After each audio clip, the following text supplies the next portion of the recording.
Web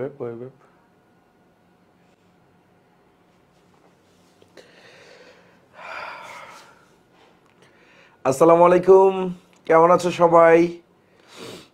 সবাই কি আমার কথা শুনতে পারতেছো?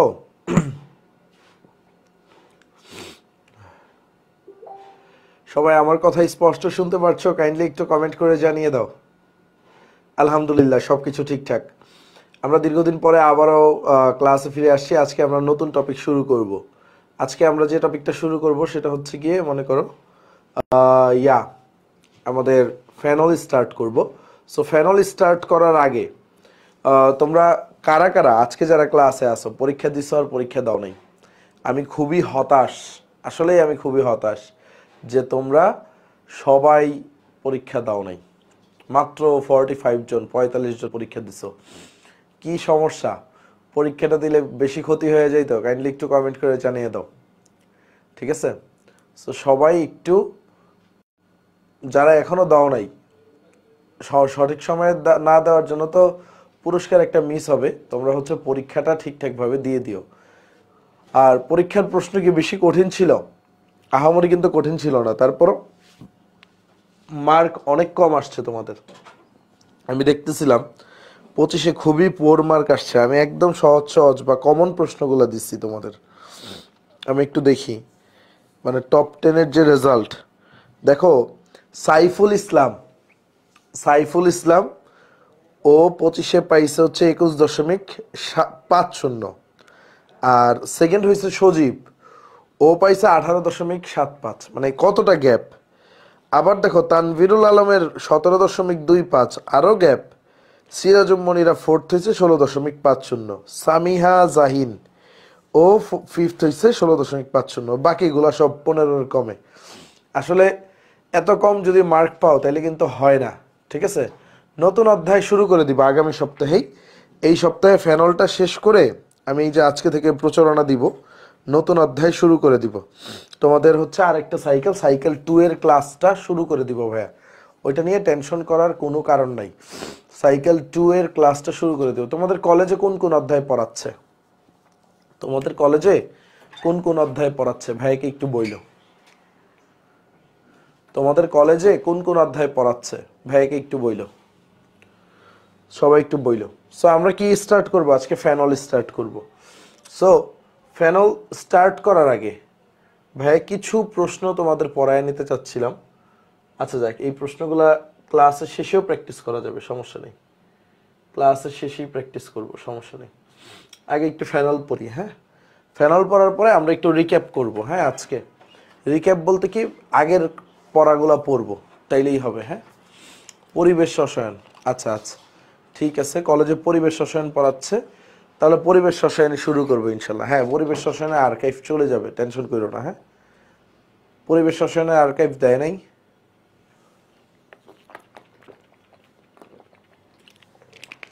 আচ্ছা ঠিক আছে, আমরা পরিবেশ রসায়ন শুরু করে দিব, টেনশন করার কোনো কারণ নাই। আমরা পরের সাইকেলে পরিবেশ রসায়ন দিয়েই ক্লাস শুরু করব। সবার যেহেতু পরিবেশ রসায়ন পড়াচ্ছে, তাহলে আগে পরিবেশ রসায়ন পড়বো, তারপরে হচ্ছে আমরা রাসায়নিক পরিবর্তনটা শুরু করব, হ্যাঁ? ওকে, আসেন আমরা শুরু করি। রেডি তো সবাই? হ্যাঁ, আমরা কি শুরু করতে যাচ্ছি? ফ্যানল। আমরা কি শুরু করব আজকে? ফ্যানল শুরু করব। সো ফ্যানল তো আমরা সবাই চিনি, দিস ইজ কল্ড ফ্যানল। একটু খেয়াল করো, এই বেনজিন বলায় তার মাথায় কি একটা ওইচ, এটাকে ফ্যানল বলি। সো এই ফ্যানলের আরেকটা নাম আছে, জানো কি না তোমরা? ফ্যানলের আরেকটা নাম কি? এটাকে বলা হয় কার্বলিক অ্যাসিড। কি বলা হয়? Carbolic acid. ওকে, ফেনলের আরেকটা নাম কি বাবা? Carbolic acid. কার্বলিক অ্যাসিড কি কাজে ব্যবহার করা হয়? এই যে আমরা দেখি না, আমরা সাপ তাড়াইতে ব্যবহার করি, হ্যাঁ? সাপ তাড়াতে কি ব্যবহার করি? সাপ তাড়াতে হচ্ছে কার্বলিক অ্যাসিড ব্যবহার করি। আচ্ছা, ফেনলের আরেকটা পরিচয় আছে, ফেনল হচ্ছে অম্লধর্মী। অম্লধর্মী। আচ্ছা, এই অম্লধর্মী কথাটা আসলেই প্রশ্নে মনে মনে প্রশ্ন আসে আমাদের, এটা কি মানে তীব্র অম্ল নাকি দুর্বল অম্ল, তাই না? ফেনল কি তীব্র অম্ল নাকি দুর্বল অম্ল, কোনটা? সবাই একটু কমেন্টে জানাও, ফেনল কি হবে? তীব্র অম্ল হবে নাকি দুর্বল অম্ল হবে? সবাই একটু জানাবা। ফেনলের কি অবস্থা হবে? এটা কি তীব্র অম্ল না দুর্বল অম্ল? সবাই সবাই সবাই একটু কমেন্টে জানাও। ফেনল হচ্ছে অনেক দুর্বল অম্ল, হ্যাঁ, অত্যন্ত দুর্বল, শুধু দুর্বল না, অত্যন্ত দুর্বল। অত্যন্ত দুর্বল কেন? কারণ এর পিকে এর ভ্যালু অনেক বেশি। পিকে এর ভ্যালু মনে হয় 10। যারা মেডিকেল অ্যাডমিশন টেস্ট দিবা তাদের জন্য এটা খুবই দরকার। পিকে এর ভ্যালুটা তোমাদের জন্য, পিকে এর ভ্যালুটা খুবই দরকার। পিকে এর ভ্যালু কত ফেনলের? 10। সো এটা একটু মাথায় রাখবে। ফেনলের পিকে এর ভ্যালু কত? 10। আমরা জানি যার পিকে এর ভ্যালু বেশি, ঠিক আছে, বেশি, আর তার কি হবে? কে এর ভ্যালুটা কম হবে। কি হবে? কে এর ভ্যালুটা কম হবে। সো যার পিকে এর ভ্যালু বেশি সেটা কি দুর্বল অম্ল, বা যার কে এর ভ্যালু কম সে কি দুর্বল হবে, তত বেশি দুর্বল হবে। এটা আমরা সবাই জানি। আবারও বলতেছি, দেখো, পিকে এর মান যত বাড়বে বা যত বেশি হবে তত বেশি কি হবে? দুর্বল হবে। আই রিপিট, পিকে এর মান যত বেশি হবে, ঠিক আছে, তত কি হবে? দুর্বল হবে। আর পিকে এর মান যত কম হবে, ধরো পিকে এর মান যদি 5 হইতো বা 4 হইতো, তাহলে কি এটা সবল অ্যাসিড হইতো। বুঝা গেছে? তীব্র অ্যাসিড হইতো। এটা কি অ্যাসিড হইতো?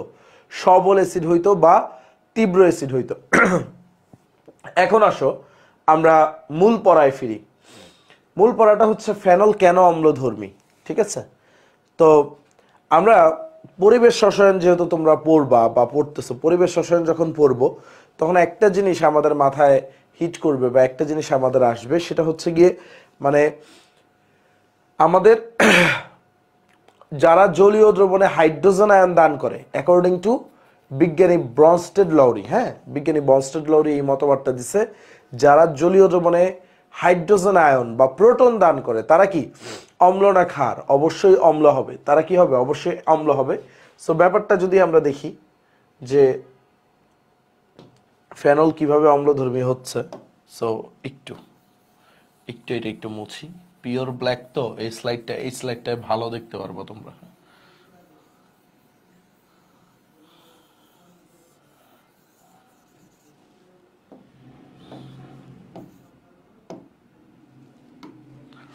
আচ্ছা, আমি কয়েকটা কপি করে রাখি স্লাইডটা। 1 মিনিট, হ্যাঁ।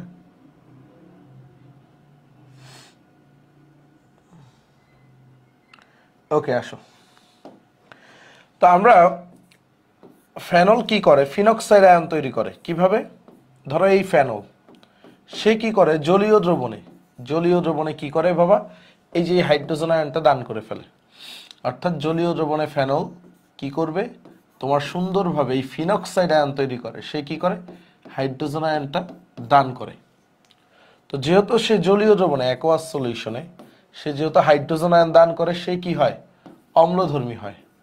আর এই ফিনক্সাইড আয়নটা, ঠিক আছে, এই ফিনক্সাইড আয়নটা অনেক বেশি স্টেবল হয়। এটা কি হয়? অনেক বেশি স্টেবল হয়। কারণ এইখানে কি হয়? একটা রেজোনেন্স ঘটে। একটু বুঝো এখানে কি ঘটনাটা ঘটে বাবা। এখানে একটা রেজোনেন্স ঘটে, অর্থাৎ এই যে তোমাদের রেজোনেন্স স্ট্রাকচার পড়াইছি না, সো এইখান থেকে কি হয়? ইলেকট্রনগুলো এইখানে শিফট হয়, তারপরে এইখান থেকে আবার রেজোনেন্স ঘটতে ঘটতে ঘটতে ঘটতে একটা রেজোনেন্স ঘটে। সো রেজোনেন্সটা আর দেখানোর দরকার নেই, তোমাদের রেজোনেন্স স্ট্রাকচার দেখাইছি। ফেনলের রেজোনেন্স স্ট্রাকচার দেখাইছি না ভাইয়া? গত ক্লাসেই দেখাইছি। সো এই কারণে যে জিনিসটা তোমরা মাথায় রাখবা যে ফেনল কি করে? এটা অনেক বেশি স্টেবল হয়। কারণ কি? এইখানে এই রেজোনেন্সের কারণে দেখা গেছে হচ্ছে এটা স্টেবিলিটিটা অর্জন করে। যত বেশি রেজোনেন্স তত বেশি স্টেবল। তো আরেকটা প্রশ্ন আসে, ধরো যদি ইথানল দিত, ইথানল কি অম্লধর্মী? তোমরা একটু বলো তো, ইথানল কি অম্লধর্মী? ইথানল, তোমাকে যদি প্রশ্ন করা হয় ইথানল কি অম্লধর্মী, তোমাকে যদি প্রশ্ন করা হয় ভাইয়া ইথানল কি অম্লধর্মী, কি করবা বলো তো? ফেনলে কি হয়? অনেক বেশি রেজোনেন্স হয়, তাই সেটা স্টেবল হয়ে যায়। ইথানল কি অম্লধর্মী? কি বলো? আমি তো অ্যালকোহলও পড়ায় আসছি তোমাদেরকে। অ্যালিফেটিক পোর্শনে আমরা কি পড়ে আসছি? অ্যালকোহলটা পড়ে আসছি, তাই না? সো তোমাকে যদি প্রশ্ন করা হয় যে ইথানলটা অম্লধর্মী কিনা, কি বলবা বলো তো? ইথানল কিন্তু অম্লধর্মী না ভাইয়া। ইথানল অম্লধর্মী না। কেন? এটা জলীয় দ্রবণে কি করে? অ্যাকোয়াস সলিউশনে সে হাইড্রোজেন আয়ন দান করে না এমন না, ধরো হচ্ছে সে যদি এরকম হাইড্রোজেন আয়ন দান করে, এই যৌগটা না এত বেশি স্টেবল না। এখানে কি রেজোনেন্স হচ্ছে? তুমি বলো, সবাই সবাই, এই জায়গাটায় কি, এই যে C2O5 ইথক্সাইড আয়ন, এখানে কি রেজোনেন্স হচ্ছে?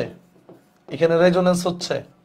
রেজোনেন্স এখানে কিন্তু কোনো রেজোনেন্স হচ্ছে না, এখানে কোনো রকম রেজোনেন্স হচ্ছে না। সবাই কোনো রকম যেহেতু রেজোনেন্স হচ্ছে না এইখানে, তাহলে আমরা কি বলতে পারি? এখানে যেহেতু রেজোনেন্স হচ্ছে না, তাহলে এটা স্টেবল না, এটা কি লেস স্টেবল। তো কোনো কিছু যদি লেস স্টেবল হয়, তাহলে সে কি করবে? আবার এই H প্লাসের সাথে যুক্ত হয়ে আবার ইথানলে কনভার্ট হয়ে যাবে না?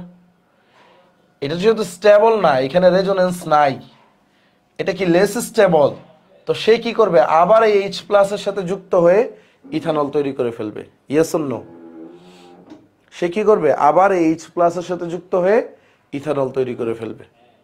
সো ব্যাপারটা আমার মাথায় ঢুকাইতে পারছি যে ফেনল অম্লধর্মী, বাট ইথানল কিন্তু অম্লধর্মী না। এটা কিন্তু অম্লধর্মী না। ইথানল কি নিরপেক্ষ, বা এটাকে কি বলা হয়? নিরপেক্ষ। এটা কোনো অ্যাসিড না, ঠিক আছে, প্রশম যৌগ। কারণ কি, সে H প্লাস দিলেও, জলীয় দ্রবণে সে H প্লাস দিলেও সেটা কি করে? সাথে সাথে, যেহেতু এই যে ইথক্সাইড আয়নটা স্টেবল না, সাথে সাথে আবার পরস্পরের সাথে যুক্ত হয়ে আবার ইথানল তৈরি করে ফেলে। সো মেইন রিজনটাই হচ্ছে স্টেবিলিটি আর রেজোনেন্সের পার্থক্য। মেইন রিজনটাই কি? স্টেবিলিটি আর রেজোনেন্সের পার্থক্য। আমি আরেকবার বলতেছি, দেখো উপরেরটা বুঝলে নিচেরটা বুঝবা। ফেনল সে কি করতেছে? ফিনক্সাইড আয়ন তৈরি করতেছে। বুঝছো? ফেনল কি করতেছে? ফিনক্সাইড আয়ন তৈরি করতেছে। তারপর কি হইতেছে? ফেনলের ভিতরে একটা রেজোনেন্স হচ্ছে, মানে এই ইলেকট্রনগুলা, একটু খেয়াল করো, আমরা যে রেজোনেন্স স্ট্রাকচার দেখছি, এই ফিনক্সাইড আয়ন, এখানে দুইটা ইলেকট্রন আছে। সো এখানে কি হচ্ছে? এইখানে এসে পড়তেছে, এই ইলেকট্রনটা এখানে এসে পড়তেছে। তোমাদের এটা তোলা লাগবে না, দেখো এটা তোমাদের পড়াইছি। দেখো এখানে কি হচ্ছে? এখানে অক্সিজেন ডাবল বন্ড, তারপরে হচ্ছে এখানে মাইনাস, তারপরে এই তারপরে এইগুলা এই পাশে চলে যাচ্ছে, মানে একটা কি হচ্ছে? রেজোনেন্স হচ্ছে, তাই না? কি হচ্ছে? একটা রেজোনেন্স হচ্ছে। দেখো এটা এই পাশে দিয়ে দিচ্ছে, এইটা এখানে এসে পড়তেছে, তারপরে আবার কি হচ্ছে? ওই যে রেজোনেন্স স্ট্রাকচার যা পড়ছিলাম, সেম টু সেম। খেয়াল করো এখানে কি হচ্ছে? এখানে হচ্ছে মাইনাস আসতেছে, এইটা এখানে আসতেছে, এইটা এখানে আসতেছে। সো আবার কি হচ্ছে? শিফটিং হচ্ছে, আবার কি হচ্ছে? রেজোনেন্স হচ্ছে। খেয়াল করো রেজোনেন্স স্ট্রাকচার তোমাদের খাতায় আঁকানো আছে, এটা খেয়াল করো, রেজোনেন্স স্ট্রাকচারটা তোমাদের খাতায় আঁকানো আছে। সো এটা এখানে চলে যাচ্ছে, এটা মাইনাস, এটা আবার এইখানে আসতেছে, এটা এইখানে যাচ্ছে। সো দিন শেষে আবার কি হয়ে যাচ্ছে? এটাই তো হয়ে যাচ্ছে। অর্থাৎ এই রেজোনেন্সের কারণে এটা কি হয়ে যাচ্ছে? স্টেবল হয়ে যাচ্ছে। মানে এই ইলেকট্রনগুলা সে আবার কারোর সাথে যুক্ত হইতে পারতেছে না, এই ইলেকট্রনগুলা দিয়ে সে আবার প্রোটনকে নিতে পারতেছে না, কারণ এই ইলেকট্রনগুলা কোথায় চলে যাচ্ছে? রেজোনেন্সে পার্টিসিপেট করতেছে। দেখো ভালোভাবে দেখো, ইলেকট্রনগুলো এই যে দেখো, এখানে ইলেকট্রন কয়টা আছে? দুইটা। এগুলো কই পার্টিসিপেট করতেছে? রেজোনেন্সে পার্টিসিপেট করতেছে। অর্থাৎ এই বেনজিন বলয়ের সাথে ইলেকট্রনগুলো ঘুরতেছে। বাট এইখানে কি রেজোনেন্স হওয়ার কোনো সম্ভাবনা আছে? ধরো এই ইথানল সে কি করলো? একটা H প্লাস দিল, এইখানে কি কোনো রেজোনেন্স হওয়ার সম্ভাবনা আছে? এখন বলো সুমন, তুমি বলো, এখানে কি রেজোনেন্স হওয়ার কোনো সম্ভাবনা আছে? কারণ এটা তো এলিফেটিক যৌগ। দেখো C2, বা এটা এরকম যৌগটা দেখতে কেমন? দেখো CH3 CH2 O মাইনাস, এখানে কিন্তু কোনো রেজোনেন্স হওয়ার সম্ভাবনা নাই। সো যেহেতু রেজোনেন্স হওয়ার সম্ভাবনা নাই, এই ইলেকট্রনগুলা বা এই যৌগটা কি? আনস্টেবল বা লেস স্টেবল। এইখানে রেজোনেন্স হওয়ার ফলে এই ইলেকট্রনগুলা মানে আর রিয়েকশনে যাচ্ছে না, এই কারণে স্টেবিলিটিটা বেশি। মানে যে যত পরে রিয়েকশনে যায় তার স্টেবিলিটিটা বেশি, যে যত দ্রুত রিয়েকশনে যায় তার স্টেবিলিটিটা কম। সো এটা যেহেতু রিয়েকশনে যাচ্ছে না, এটা কি লেস স্টেবল। সো এটা কি করতেছে? অনায়াসে H প্লাসের সাথে যুক্ত হয়ে আবার ইথানল তৈরি হয়ে যায়। সো তার যে অম্ল ধর্ম যে ক্যারেক্টারটা থাকার কথা, সে সেটা শো করতে পারে না। আর এই ঘটনাটা মানে মিলি সেকেন্ডের ভিতরে হয়ে যায়। মানে সে হাইড্রোজেন ছাড়লো, আবার দেখলো সে লেস স্টেবল, আবার যুক্ত হয়ে যায় হাইড্রোজেন গুলা। বুঝাইতে পারছি সবাইকে? যারা আসো সবাই একটু কমেন্ট করো, যারা আসো সবাই একটু কমেন্ট করো।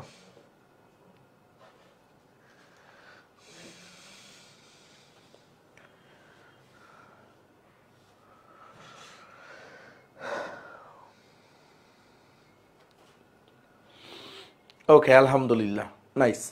এখন আসো, ফেনল অম্লধর্মী আমরা বুঝলাম, হ্যাঁ।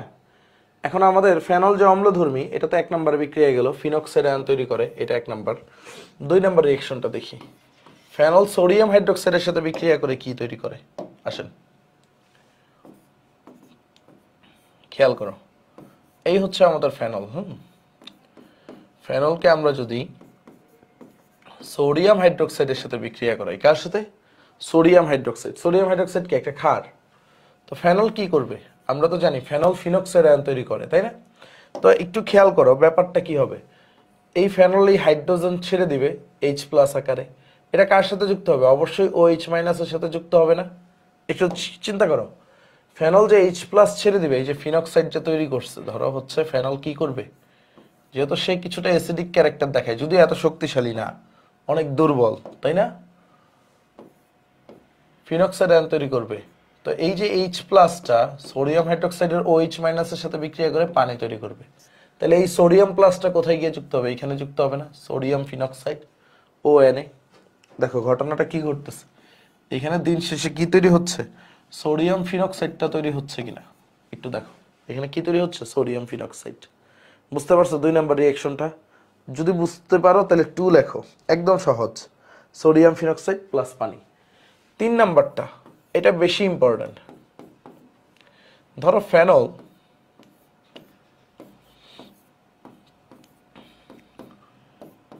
সোডিয়াম কার্বনেট Na2CO3 সোডিয়াম কার্বনেটের সাথে বিক্রিয়া করবে।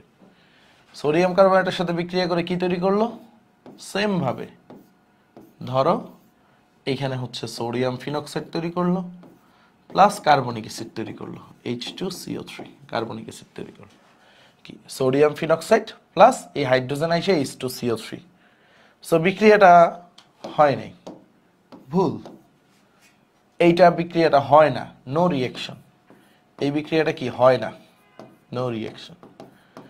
কেন হয় না? দেখো ছোটবেলায় তোমরা পড়ছিলাম ফেনল কি লেস অ্যাসিডিক, আর কার্বনিক অ্যাসিডের যে অ্যাসিডিটি বা অম্লতা এটা কিন্তু ফেনল থেকে বেশি। বুঝছো? ফেনলের পিকে কত? ফেনলের পিকে এটা হচ্ছে 10, আর এটার পিকে হচ্ছে প্রায় 6.7 বা এরকম কিছু, 6.7, তোমরা মিলাই নিও এই কাছাকাছি। তাহলে কি এটা কি সবল অ্যাসিড? তো ফেনল কি কখনো নিজের থেকে সবল অ্যাসিড তৈরি করতে পারবে? কখনোই না। দুর্বল অ্যাসিড কখনোই নিজের থেকে সবল অ্যাসিড তৈরি করতে পারে না।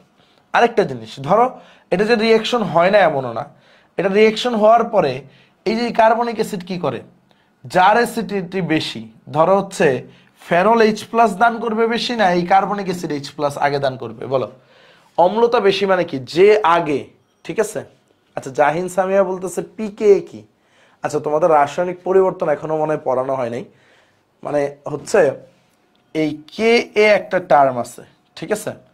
এইটা হচ্ছে মনে করো এই অ্যাসিডিটি মেজার করা হয় এই ভ্যালুটা দিয়ে, এটা একটা কনস্ট্যান্ট।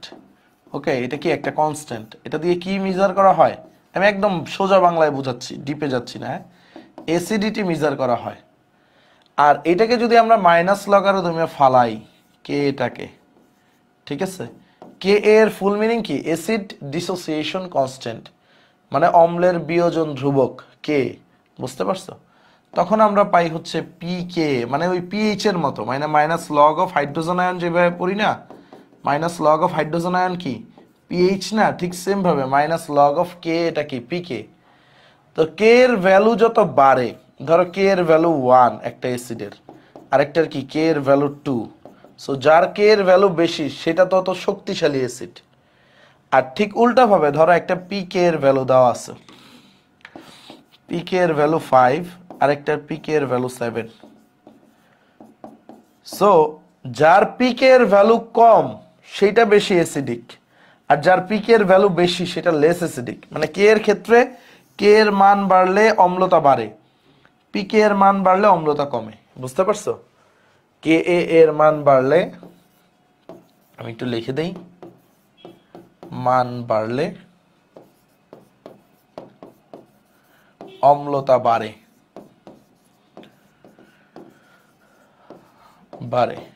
আর পি কে এর মান বাড়লে অম্লতা কমে। এই দুইটা ভ্যালু মাথায় রাখো, তাইলেই হয়েছে।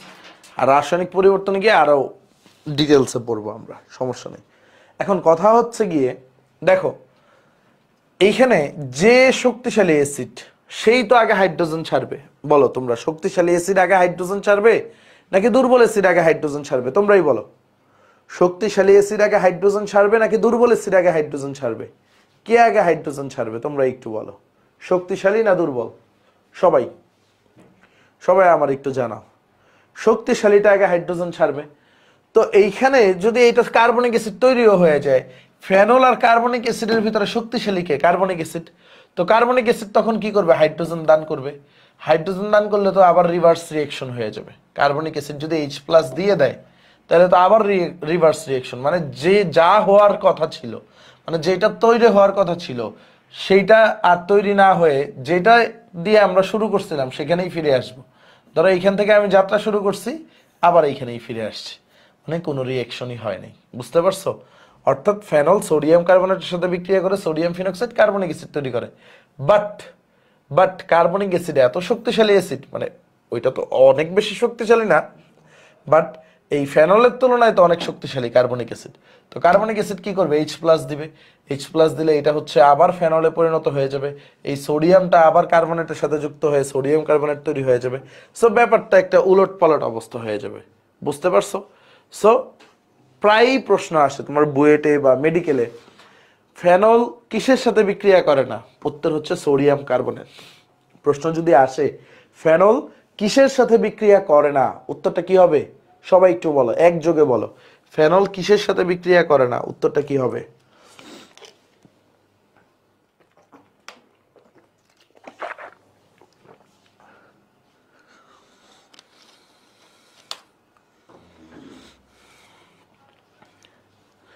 তুমি যেহেতু কোর্সে নিউ, তোমার তো আর্কাইভ লাগবে না, তুমি তো হচ্ছে আমাদের এই কোর্সে যে ক্লাসগুলো হইছে ওইগুলাই করে ফেলো। অর্গানিকের আর্কাইভ এখনো দেওয়া হয়নি, অলমোস্ট আমরা শেষের দিকে। আজকে কততম ক্লাস করতেছি? 34তম ক্লাস। মুরসালিন 33টা ক্লাস আগে করে ফেলো, তাইলেই হবে। বুঝতে পারছো? প্যারা নেই, খুব সুন্দরভাবে আমরা ভেঙে ভেঙে পড়েছি সবগুলো জিনিস, খুব সুন্দরভাবে ভেঙে ভেঙে পড়েছি। সো ফেনল সোডিয়াম কার্বনেটের সাথে কোনো বিক্রিয়া করে না। ওকে, ফেনল সোডিয়াম কার্বনেট আর 5-6টা ক্লাস লাগবে, 40-এর ভিতরে প্যাক আপ করে দেবো ইনশাল্লাহ। ফেনল সোডিয়াম কার্বনেটের সাথে কোনো বিক্রিয়া করে না। বুঝতে পারছো? প্র্যাকটিস শিট রেডি দিয়ে দিব, কিছু ভুল ত্রুটি আছে তো ওইগুলো চেক করে দিচ্ছি। কারণ টাইপিস্টরা এই যে জৈব যৌগে আমি খুলছিলাম, এত ভুল করে রাখছে এই জৈব যৌগে, মানে এটা আসলে দেওয়ার মতো না। বুঝতে পারছো? অনেক কাজ করতে হইতেছে, আজকে সারাদিনও আমি কাজ করছি, দিয়ে দিব কালকে পরশু। মানে একটা মানে ভুলবিহীন জিনিস দিই। বুঝতে পারছো? ভুল টাইপিং ভুল, এই জিনিসগুলো ভুল সহ দিলে খুবই একটা বেমানান দেখায়। তোমাদের এইচএসসির প্র্যাকটিস শিটটা দিছিলাম ভাইয়া, এইচএসসি স্ট্যান্ডার্ড যে একটা প্র্যাকটিস শিট বানাইছিলাম তোমাদের জন্য, ওইটা দেওয়া হয়েছিল? একটু বইলো তো আমাকে, যারা রেগুলার ক্লাস করো তোমরা একটু বইলো। ও এইচএসসি স্ট্যান্ডার্ডটা রেডি, এইচএসসি স্ট্যান্ডার্ডটা দিয়ে দিই। আর অ্যাডমিশনটা প্রুফ রেডি হচ্ছে, হ্যাঁ এইচএসসি স্ট্যান্ডার্ডটা একদম রেডি, আজকে রাতেই দিয়ে দিব বা এখনই পোস্ট করে দিব, না সমস্যা নেই। আচ্ছা 3 নাম্বার বিক্রিয়া গেল, আমরা এখন 4 নাম্বারে যাই। হ্যাঁ, আমরা এখন 4 নাম্বারে যাই। আচ্ছা, আমরা গতদিন নাইট্রেশন বিক্রিয়া পড়ছিলাম, মনে আছে সবার? গতদিন কি পড়ছিলাম বাবা? নাইট্রেশন বিক্রিয়া। ওকে, দিয়ে দিব, আজকেই দিয়ে দিব, সমস্যা নেই। তোমাদের নিয়ে এখন আমার চিন্তা ভাবনা সব, তোমাদের ব্যাচটা নিয়েই সব চিন্তা ভাবনা, তোমাদের সার্ভিস নিয়ে। কারণ মাঝখানে তো 1 মাস অনেক কাজ করছি, এখন শুধু তোমাদের নিয়ে কাজ। তোমরা আমার আজকে কালকের অ্যাক্টিভিটি দেখলে বুঝতে পারবা তোমাদেরকে নিয়েই সব কাজ করতেছে। ওকে, আর ফার্স্ট সেকেন্ড থার্ড যারা হইছো, হ্যাঁ ফার্স্ট কিন্তু 1000 টাকা পাবে, সেকেন্ড 800 টাকা, থার্ড 500 টাকা। আর টপ 10-এ যারা আছো সবাই কিন্তু ক্যাটালিস্টের টি শার্ট পাবা, হ্যাঁ কোনো সমস্যা নাই, কোনো সন্দেহ নাই, ক্যাটালিস্টের টি শার্টটা পাবা সবাই। ওকে, ওই আমি একটা ফর্ম দিব না, ওইখানে কমেন্ট করো, তাইলেই হবে।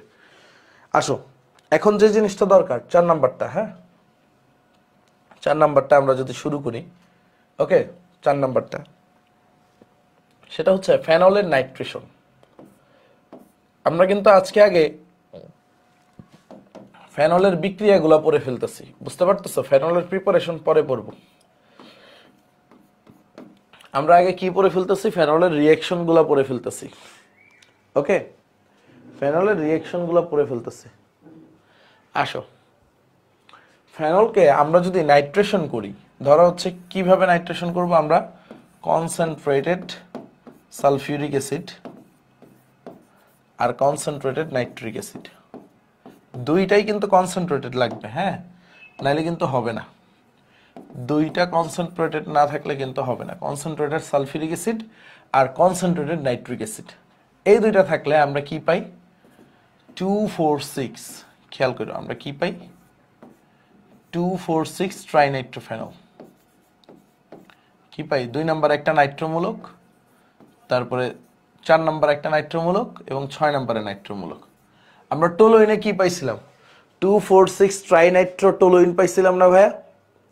টোলোইনে কি পাইছিলাম, 2,4,6 ট্রাইনাইট্রো টোলোইন পাইছিলাম কিনা বলো? টোলোইনে কি পাইছিলাম, 2,4,6 ট্রাইনাইট্রো টোলোইন পাইছিলাম কিনা? ইয়েস অর নো বইলো, হ্যাঁ, ইয়েস অর নো। তাইলে আমরা এই যে ফেনলে 2,4,6 ট্রাইনাইট্রো টোলোইন, 2,4,6 ট্রাইনাইট্রো টোলোইন পাই। এটার আরেকটা নাম আছে, এটার নাম হচ্ছে পিক্রিক অ্যাসিড। বাণিজ্যিকভাবে এটাকে কি বলা হয়, পিক্রিক অ্যাসিড বলা হয়। সো মাঝে মাঝে এমসিকিউতে প্রশ্ন আসে পিক্রিক অ্যাসিডের সংকেত কি বা কোনটিকে পিক্রিক অ্যাসিড বলা হয়, উত্তর কি, 2,4,6 ট্রাইনাইট্রো টোলোইন। আচ্ছা, ইঞ্জিনিয়ারিং টার্গেট কার কার, ইঞ্জিনিয়ারিং এ মানে বুয়েট আর কে চুয়েটে কিছু অ্যাডভান্স প্রশ্ন করতে পারে এখান থেকে, যে তোমাকে বলতে পারে ফেনল থেকে তুমি হচ্ছে মানে পিক্রামাইড তৈরি করো বা হচ্ছে পিক্রিল ক্লোরাইড তৈরি করো। ধরো আমরা আমরা পড়ছিলাম ফেনলে, আমরা এটা পড়ছিলাম না, ফেনলে যদি এটা এখনো পড়ি নাই, মানে অ্যালকোহলের ক্ষেত্রে পড়ছিলাম PCl5 দেই। মেন প্রোডাক্টটা কি, মেন প্রোডাক্টটা কি বলো তো? ঠিক আছে, মেইন প্রোডাক্টটা কি বলো তো?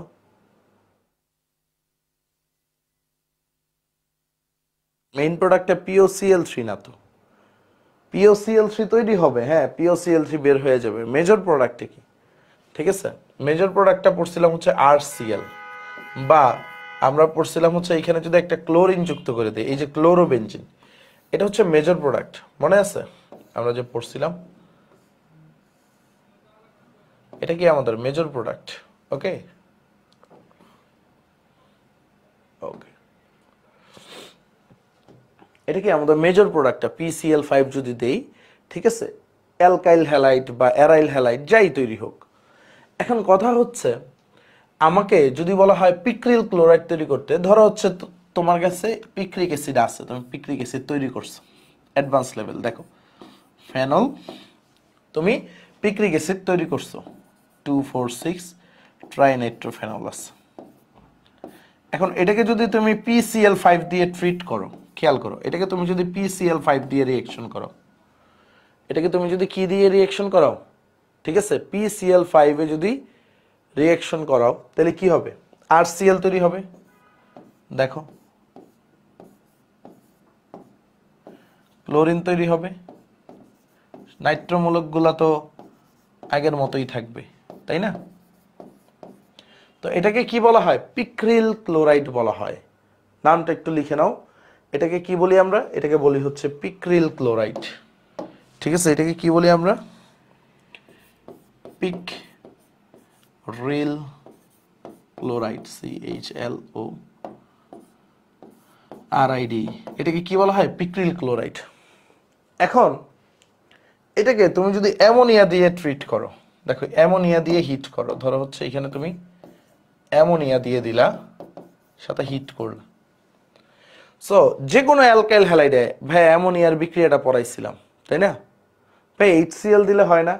না না, HCl তো একটা অ্যাসিড, বুঝতে পারছো? HCl তো আলাদা পারপাসে নিয়ে চলে যাবে, বাট PCl5 তো অলওয়েজ, ঠিক আছে, RCl তৈরি করবে, বুঝে গেছে? PCl5 তো আলাদা একটা জনরার, আর HCl দিলে তো দেখা গেছে রিঅ্যাকশন কন্ডিশন অনেক কিছু চেঞ্জ করে ফেলবে, ভিগোরাসলি রিঅ্যাকশন করবে, বুঝতে পারছো? একটু খেয়াল করো, সো আমরা যদি অ্যামোনিয়া দিয়ে হিট করি, সো আমরা কি পড়ছিলাম, এই যে অ্যামোনিয়া কি করে বলতো, এই নাইট্রোজেনের 3টা হাইড্রোজেন আছে, এইখান থেকে কি হবে দেখো তো, এই ক্লোরিন আর এই হাইড্রোজেন এরা মিলে কি HCl আকারে বের হয়ে যাবে কিনা বলো, এরা কি করবে HCl আকারে বের হয়ে যাবে, খেয়াল করো এরা HCl আকারে বের হয়ে যাবে। বাকি রইল কারা, এই NH2 মূলকটা গিয়ে এখানে যুক্ত হবে, তাই না, আর নাইট্রো মূলকটা আগে থেকেই ছিল। সো বিক্রিয়াটা কিন্তু কঠিন না, বুঝে গেছে, বিক্রিয়া কি কঠিন, কঠিন না, জাস্ট কোন জায়গায় কি চেঞ্জ হচ্ছে এটা জানা। এটাকে বলা হয় পিক্রামাইড, এটাকে কি বলা হয়, পিক্রামাইড, বুঝে গেছে, এটাকে কি বলবে তোমরা, পিক্রামাইড বলবে। তাহলে আই রিপিট, আবার বলতেছি, তোমাকে যদি কখনো বলে ফেনল থেকে পিক্রিল ক্লোরাইড বের করতে পারবে, ইয়েস অর নো, কনফিডেন্স আছে কিনা। তোমাকে যদি বলা হয় ফেনল থেকে পিক্রামাইড বের করতে পারবে, ইয়েস অর নো, কনফিডেন্স আছে কিনা। আমি জাস্ট কনফিডেন্সটা দেখতে চাই, আমি জাস্ট কি দেখতে চাই, কনফিডেন্সটা দেখতে চাই। তা আমি আরেকবার রিপিট করে দিই বিক্রিয়াটা, রিপিট, হ্যাঁ জাস্ট রিপিট, জাস্ট তোমরা দেখবা, দেখলেই হবে। সো আমরা কি করব, ফার্স্ট অফ অল দেখো, আমরা হচ্ছে ফেনলের নাইট্রেশন করব। দেখো একবার রিপিট করলেই হয়ে যাবে। ফেনলের কি করব, নাইট্রেশন করব, concentrated nitric acid HNO3, concentrated sulphuric acid. তাহলে কি হবে, তোমাদের ওই টিএনটির বিক্রিয়াটা মনে আছে না, টিএনটি যে বানাইছিলাম, ফেনল কি অর্থপ্যারা নির্দেশক কিনা বলো, ফেনল কি নির্দেশক, আমরা জানি কিনা ফেনল কি নির্দেশক বলো, সবাই বলো। ফেনল আমরা পড়ছি না, এটা অর্থপ্যারা নির্দেশক, অর্থাৎ 2,4,6 ট্রাইনাইট্রোফেনল তৈরি হবে। কি তৈরি হবে রে বাবা, 2,4,6 ট্রাইনাইট্রোফেনল তৈরি হবে। আমরা পড়ছি কিনা ফেনল অর্থপ্যারা নির্দেশক, সবাই একটু বলবা। তারপরে দেখো তারপরে কি হবে, এটাকে আমরা কি করব, PCl5 দিয়ে ট্রিট করব। তাহলে কি তৈরি হবে বলো, PCl5 দিলে পিক্রিল ক্লোরাইড তৈরি হবে না। দেখো তোমরা যে ভয় পাও, ভয়ের কিছু নাই তো, RCl বাই প্রোডাক্ট আমরা বলছি লাগবে না, আমরা এখন বড় হয়ে গেছি, আমরা কি হয়ে গেছি, বড় হয়ে গেছি, তাহলে আমাদের বাই প্রোডাক্ট লাগবে, বাই প্রোডাক্ট লাগবে না। আবার দেখো এইখানে PCl5 দিলাম, তাই না, তারপরে আমরা যদি অ্যামোনিয়া দিয়ে হিট দিই, অ্যামোনিয়া দিয়ে যদি হিট দিই, তাহলে কি তৈরি হবে, NH2 বসে যাবে এইখানে, পিক্রামাইড, তাই না, NH2 2,4,6 ট্রাইনাইট্র। দেখো একটা বুঝলে, বেসিক বুঝলে যত বড় এই বিক্রিয়া হোক তোমার জন্য সহজ না, বেসিক যদি বুঝো যত বড় এই বিক্রিয়া হোক তোমার জন্য সহজ কিনা। দেখো এক লাইনের বিক্রিয়া, সো তোমাকে এটা 10 নাম্বারের জন্য চাইতেই পারে বুয়েট, যে ফেনল থেকে পিক্রামাইড তৈরি করো, ফেনল থেকে পিক্রিক অ্যাসিড তৈরি করো, পিক্রাইল ক্লোরাইড তৈরি করো, ফেনল থেকে পিক্রিক অ্যাসিড, বুঝে গেছে। সো বিভিন্ন জিনিস চাইতে পারে। Confusion clear?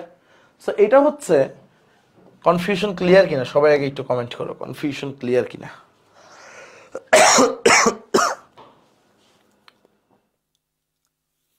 কনফিউশন ক্লিয়ার কিনা ভাই। এটা টোলুইন কিভাবে হয়, সাইফুল ইসলাম সানবিন, টোলুইন না তো ভাই, টোলুইনের মতো বিক্রিয়া দেয়।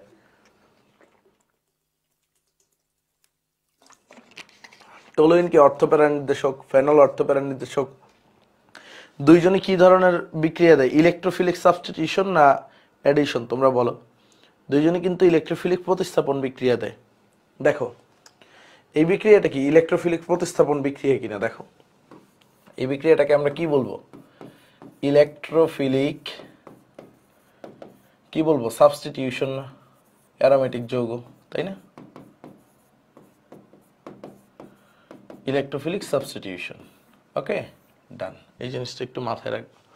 এখন কথা হচ্ছে এই যে বিক্রিয়াটা এটা ল্যাবে হয়, ফেনল থেকে পিক্রিক অ্যাসিড যেটা করলাম আমরা, ফেনলের নাইট্রেশন, এটা ল্যাবে হয়, বাণিজ্যিকভাবে এইভাবে তৈরি করা হয় না। মানে ইন্ডাস্ট্রিতে তো এই জিনিসগুলো, এই অ্যাসিডগুলো তৈরি করা হয়, তাই তো। ইন্ডাস্ট্রিতে যখন তৈরি করবে বা বাণিজ্যিকভাবে যখন মাস প্রোডাকশন করবে, মাস প্রোডাকশনের সময় কিন্তু হচ্ছে এটা তৈরি করে না, এইভাবে তৈরি করে না। মাস প্রোডাকশনের সময় একটু অন্যভাবে তৈরি করে। কারণ হচ্ছে মাস প্রোডাকশনের সময় যদি তৈরি করে তাহলে কি ঝামেলাটা হবে সেটা একটু আগে বলি।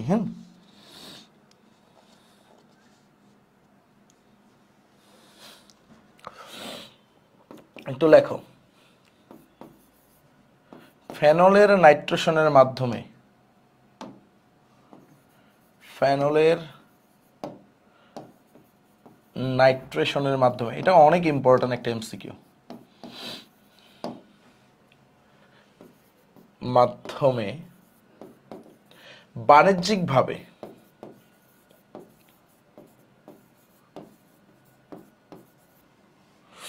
পিক্রিক অ্যাসিড তৈরি হয় না।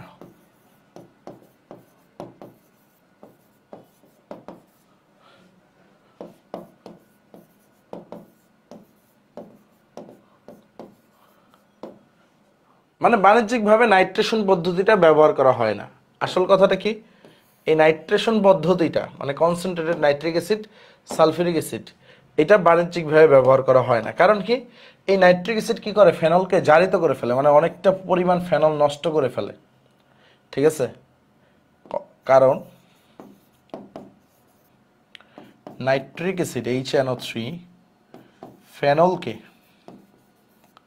জারিত করে ফেলে। সো ফেনলকে যদি জারিত করে ফেলে তাহলে তো মানে বেশি পরিমাণ ফেনল থাকবে না, ম্যাক্সিমাম ফেনলই নষ্ট হয়ে যাবে। সো এই কারণে এটা ল্যাবে ইউজ করলেও আমরা এই নাইট্রেশন প্রসেসটা, ঠিক আছে, নাইট্রেশন প্রসেসটা হচ্ছে আমরা পিক্রিক অ্যাসিড তৈরির ক্ষেত্রে নাইট্রেশন প্রসেসটা অ্যাভয়েড করি যখন বাণিজ্যিকভাবে মাস প্রোডাকশন হয়। তো তাহলে বাণিজ্যিকভাবে তোমার মনে প্রশ্ন জাগতে পারে কিভাবে তৈরি করা হয়। তো তোমাকে যদি কখনো বলে বাণিজ্যিকভাবে পিক্রিক অ্যাসিড তৈরি করো, আই রিপিট, তোমাকে যদি কখনো বলে যে বাণিজ্যিকভাবে পিক্রিক অ্যাসিড তৈরি করো, তখন তুমি কি করবা বলো তো? তোমাকে যদি কখনো বলা হয় রে বাবা বাণিজ্যিকভাবে পিক্রিক অ্যাসিড তৈরি করো, তাহলে তুমি কি করবা? কি কনফিউশন লাগে কিনা বলো? মনে কনফিউশন লাগে? বাণিজ্যিকভাবে কিভাবে পিক্রিক অ্যাসিড তৈরি করবা তোমরা যদি প্রশ্ন করে। সো একটা কিন্তু ঝামেলা হয়ে গেছে। সো আমরা দেখি বাণিজ্যিকভাবে পিক্রিক অ্যাসিড তৈরি। মজা লাগতেছে না বোরিং লাগতেছে একটু বইলো। মজা লাগতেছে না বোরিং লাগতেছে একটু বইলো। বাণিজ্যিকভাবে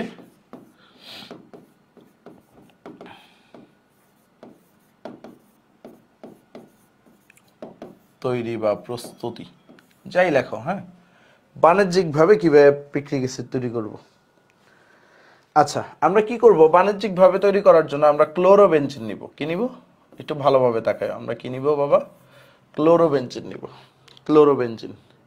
ঠিক আছে, এখন দেখো ক্লোরোবেনজিনকে আমি যদি নাইট্রেশন করি, ধরো হচ্ছে নাইট্রিক অ্যাসিড, সালফিউরিক অ্যাসিড, ডায়ালেট দিয়ে করলাম। ডায়ালেট দিয়ে করলে কি হয়? অর্থ আর প্যারা হয়, আলাদা আলাদা হয়। হ্যাঁ, অর্থাৎ আমরা কি পাবো? অর্থ নাইট্রোক্লোরিন আর প্যারা নাইট্রোক্লোরিন। কারণ ইলেকট্রোফাইল তো নাইট্রোমূলকই, আমরা দেখছি, মনে আছে মেকানিজমে যে আমরা পড়ছিলাম, অর্থ নাইট্রোক্লোরিন আর প্যারা নাইট্রোক্লোরিন তৈরি হবে। এটাকে যদি আবার নাইট্রেশন করি, ওই যে টোলেন যেভাবে করছিলাম, concentrated nitric acid, concentrated sulphuric acid, আবার যদি নাইট্রেশন করি তাহলে কি হবে? এক জায়গায় এসে পড়বে দুইটা, তাই না? ক্লোরিন, অর্থ আর প্যারা দুইটা এক জায়গায় এসে পড়বে। ওকে, এইটুক পর্যন্ত সবাই ক্লিয়ার? এই জিনিসটা আগেও আমরা দেখছি। এইটুক পর্যন্ত সবাই ক্লিয়ার কিনা বলো? এইটুকুন পর্যন্ত সবাই ক্লিয়ার কিনা একটু সবাই বলো। ভাইয়া ওয়েব অ্যাপের গ্রুপে অ্যাড হব কিভাবে? লিংক তো পাচ্ছি না। হোয়াটসঅ্যাপ গ্রুপে? আচ্ছা ঠিক আছে, দেখি ওইটা ব্যবস্থা করে যাবে। বলো এটুক বুঝতে পারছো কিনা? এখন আমরা যদি এই ক্লোরোবেনজিন থেকে সোডিয়াম হাইড্রোক্সাইড আর পানি দেই, একবারে দেখাইয়া দিচ্ছি দুইটা স্টেপ। এই বিক্রিয়াটা হচ্ছে আমরা যখন ফেনল প্রস্তুতি করি, ক্লোরোবেনজিন থেকে ফেনল তখন পড়ি। সো তখন কি হবে? সোডিয়াম হাইড্রোক্সাইড আর পানি দিলে এইখানে ফেনল তৈরি হবে। কি হবে? ফেনল তৈরি হবে। কি তৈরি হবে? ফেনল তৈরি হবে। কারণ সোডিয়াম আর ক্লোরিন সোডিয়াম ক্লোরাইড আকারে পালায় যাবে আর এখানে ওইচ মূলকটা বসে যাবে। সো এখানে কি তৈরি হবে? ফেনল তৈরি হবে। সো ওইচ তো তৈরি হইলো, আর নাইট্রোমূলক তো আগে থেকেই ছিল, নাইট্রোমূলক তো আগে থেকেই ছিল। সো এই যে ফেনল তৈরি হলো, এটাকে যদি তুমি আবার নাইট্রেশন করো, nitric acid HNO2 HNO3 sulphuric acid H2SO4, তো তখন তোমার কি তৈরি হবে?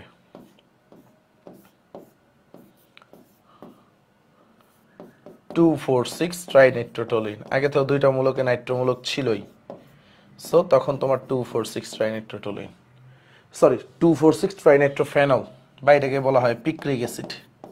তো তোমার কি তৈরি হবে? পিক্রিক অ্যাসিডটা তৈরি হবে। দেখো ব্যাপারটা কি, আমরা যদি ক্লোরোবেনজিন দিয়ে স্টার্ট করি তখন নাইট্রিক অ্যাসিডটা কি করতে পারে না, এখানে জারিত করতে পারে না ক্লোরোবেনজিনকে, বাট ফেনলকে কি করে? নাইট্রিক অ্যাসিড জারিত করে ফেলে। তো ফেনল যখন এই যে অর্থোনাইট্রো আর প্যারানাইট্রো আছে, তো তখন আর নাইট্রিক অ্যাসিড জারিত করতে পারে না, কারণ অলরেডি অনেকগুলো ইলেকট্রোফাইল আছে। বুঝতে পারছো? তখন ফেনল আর একা নাই। বুঝা গেছে? তো ফেনল তখন ফেনলকে যদি নাইট্রেশন করো এই অবস্থায়, তখন হচ্ছে পরিপূর্ণ প্রোডাক্টটা পাওয়া যায়। তো দিন শেষ হচ্ছে এইভাবে খাবো না, আমরা এইভাবে খাবো, মানে ঘুরে খাবো, আর কিছুই না। বোঝা গেছে? সো এটা হচ্ছে বাণিজ্যিকভাবে, বাট এটা এত পরীক্ষায় আসে না।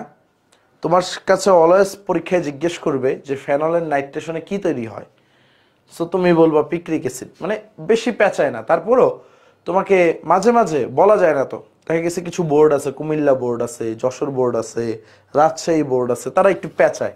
তো তখন কিন্তু তোমাকে এইভাবে করতে হবে। আমার কথা তো ধরতে পারছো? কোন জায়গায় তোমাকে গিয়ে আটকায় দিবে? বিভিন্ন বোর্ড আছে, ওই বোর্ডগুলো তোমার আটকায় দিবে। হ্যাঁ,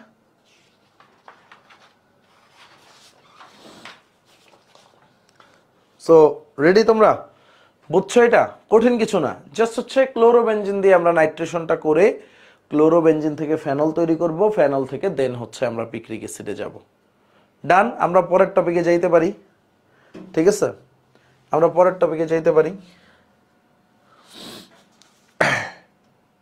ওকে, আমরা ফেনলের তো নাইট্রেশন দেখছি, আরেকভাবে পিক্রিক অ্যাসিড তৈরি করা যায় সালফোনেশন থেকে। আরেকভাবে পিক্রিক অ্যাসিড তৈরি করা যায় সালফোনেশন থেকেও।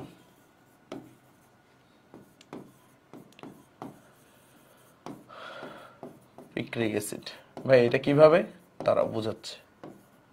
আরেকভাবেও পিক্রিক অ্যাসিড তৈরি করা যায়, অনেকভাবে পিক্রিক অ্যাসিড তৈরি করা যায়। কেন এতবার পড়াচ্ছি পিক্রিক অ্যাসিড? কারণ এটা অনেক বেশি ইম্পর্টেন্ট, অনেক অনেক অনেক অনেক বেশি ইম্পর্টেন্ট। বুঝা গেছে? সালফোনেশন থেকেও পিক্রিক অ্যাসিড তৈরি করা যায়। সালফোনেশন কিভাবে করি আমরা বলো তো? কি কি দেই সালফোনেশনে প্রভাবক হিসেবে? কি কি দেই আমরা? সালফিউরিক অ্যাসিড দেই ইন প্রেজেন্স অফ কি? Sulphur trioxide. ঠিক আছে, sulphuric acid in presence of sulphur trioxide দিই। সো এখানে কি হয় দেখো, ফেনলের সালফোনেশনে তো তুমি কি পাবা? প্রথমে অর্থোসালফোনিক অ্যাসিড আর প্যারাসালফোনিক অ্যাসিড, SO3H টা যুক্ত হয় না? SO3H, একটা অর্থ পাবা, আরেকটা কি পাবা? প্যারা পাবা। দেখো একদম সহজ, অর্থ প্যারা সালফোনিক অ্যাসিড SO3H। এটাকে ফার্দার নাইট্রেশন করবে, কারণ দুইটাকে এক জায়গায় আনতে হবে, অর্থাৎ ফার্দার সালফোনেশন করবে। এবার তো নাইট্রেশন করছি না আমরা, সালফোনেশন H2SO4 আর সালফার ট্রাইঅক্সাইড। তো তখন কি হবে? দুইটা একই জায়গায় আসবে, অর্থ আর প্যারা দুইটা মিলে যাবে। ফেনল অর্থোসালফোনিক অ্যাসিড SO3H আর প্যারাসালফোনিক অ্যাসিড SO3H। এখানে কিন্তু ইলেকট্রোফাইল সালফার ট্রাইঅক্সাইড, SO3 হচ্ছে ইলেকট্রোফাইল। এখন কথা হচ্ছে গিয়ে দেখো, অর্থোসালফোনিক অ্যাসিড প্যারাসালফোনিক অ্যাসিড গেল, এরপরে যে ঘটনাটা ঘটে, খেয়াল করো, এরপরের ঘটনাটা আরো চমৎকার। এইখানে আমরা কি করি? নাইট্রেশন করি। Nitric acid sulphuric acid H2SO4। বলতো এখানে কি তৈরি হবে? সুন্দরভাবে আমি যদি এই অবস্থায় এই যৌগটাকে নাইট্রেশন করি, কি তৈরি হবে বলতো? সুন্দরভাবে কি তৈরি হবে? এটা তৈরি হবে না? দেখো কারা কারা পারছো। দেখো ফেনল, এইখানে sulphuric acid sulphonic acid SO3H, প্যারা পজিশনে সালফোনিক অ্যাসিড SO3H, আর এইখানে নাইট্রেশন করলে কি এইখানে নাইট্রোমূলকটা যুক্ত হবে না? দেখো তো, আমি এই যৌগটাকে এইখান থেকে নাইট্রেশন করছি। সবাই একটু কমেন্ট করবে, সবাই। ফেনল এইখান থেকে নাইট্রেশন শুরু করছে, আগে তো এইগুলি ছিলই, এইখানে নাইট্রেশন করলে এই জায়গায় নাইট্রোমূলকটা যুক্ত হবে, তাই তো, তাই কি না? বাট যারা এটা ভেবে ভাবতেছো যে তুমি অনেক মানে শিখে গেছো বা তোমার হয়ে গেছে, একদম ভুল। এটা হবে না, এটা হবে না, কেটে দাও। যারা লিখছো খাতার জায়গাটা কেটে দাও, ঠিক আছে? হবে না, ভুল। ভাই কেন হবে না? কারণ হচ্ছে এইখানে দুইটা ইলেকট্রোফাইল এসে পড়বে। দেখো, একটা হচ্ছে সালফার ট্রাইঅক্সাইড SO3 ইলেকট্রোফাইল, আর একটা হচ্ছে নাইট্রোমূলক NO2 ইলেকট্রোফাইল। এই দুইটা ইলেকট্রোফাইলের ভিতরে ইলেকট্রোফাইলগুলোর একটা চার্ট আছে, সেই চার্ট তোমার বোঝা লাগবে না। এই চার্টের ভিতরে নাইট্রোমূলকটা বেশি শক্তিশালী, NO2 মূলকটা কি, NO2 ইলেকট্রোফাইলটা কি বেশি শক্তিশালী। এই দুইটাই কি ইলেকট্রোফাইল। এখন দুইটা ইলেকট্রোফাইলের ভিতরে যুদ্ধ। এখন অলওয়েজ কে শক্তিশালীটা জিতে না, অলওয়েজ কে জিতে, শক্তিশালীটা জিতে কিন্তু, হ্যাঁ, কখনোই দুর্বলটা জিতে না। অলওয়েজ কে জিতে বাবা? অলওয়েজ জিতে হচ্ছে যেটা শক্তিশালী সেটা জিতে। তো তখন কি হবে, এই যে এই SO3 যেখানে আছে, SO3H সালফোনিক অ্যাসিড যেই জায়গাগুলোতে আছে, এই নাইট্রোমূলক কি করবে, এগুলোকে প্রতিস্থাপিত করেও এই জায়গাটায় বসবে। দেখো কেন, এইখানে নাইট্রোমূলক, এইখানে নাইট্রোমূলক, এইখানে নাইট্রোমূলক। সো আলটিমেটলি তুমি যদি এই সালফোনিক অ্যাসিড, অর্থোপ্যারা সালফোনিক অ্যাসিডকেও তুমি যদি হচ্ছে নাইট্রেশন করো, তোমার তখন পিক্রিক অ্যাসিডই আসবে। তোমার তখন কি আসবে বাবা? পিক্রিক অ্যাসিডই আসবে। বুঝা গেছে? আমি কি মাথায় ঢুকাইতে পারছি তোমাদের? তোমার কি আসবে? পিক্রিক অ্যাসিডই আসবে। আবার ধরো অর্থোপ্যারা সালফোনিক অ্যাসিড, ঠিক আছে, ফেনল অর্থোপ্যারা সালফোনিক অ্যাসিড মানে 2,4 ডাই সালফোনিক অ্যাসিড ফেনল, ঠিক আছে। সো এইগুলো যুক্ত আছে, এটাকে যদি তুমি ফার্দার নাইট্রেশন করো, নাইট্রোমূলকগুলো এত শক্তিশালী যে SO3H গুলাকে প্রতিস্থাপন করে ফেলবে। মাথায় ঢুকছে সবার? সবার মাথায় ঢুকছে? মাথায় ঢুকলে ইয়েস বইলো, মাথায় ঢুকলে সবাই ইয়েস বইলো যে জি ভাইয়া মাথায় ঢুকছে। মাথায় ঢুকলে সবাই ইয়েস বইলো।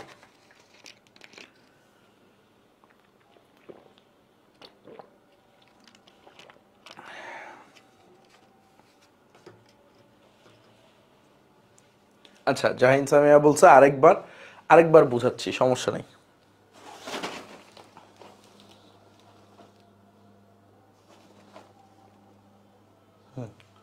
দেখো আরেকবার বুঝাচ্ছি, খেয়াল করো আমরা কি করতেছি।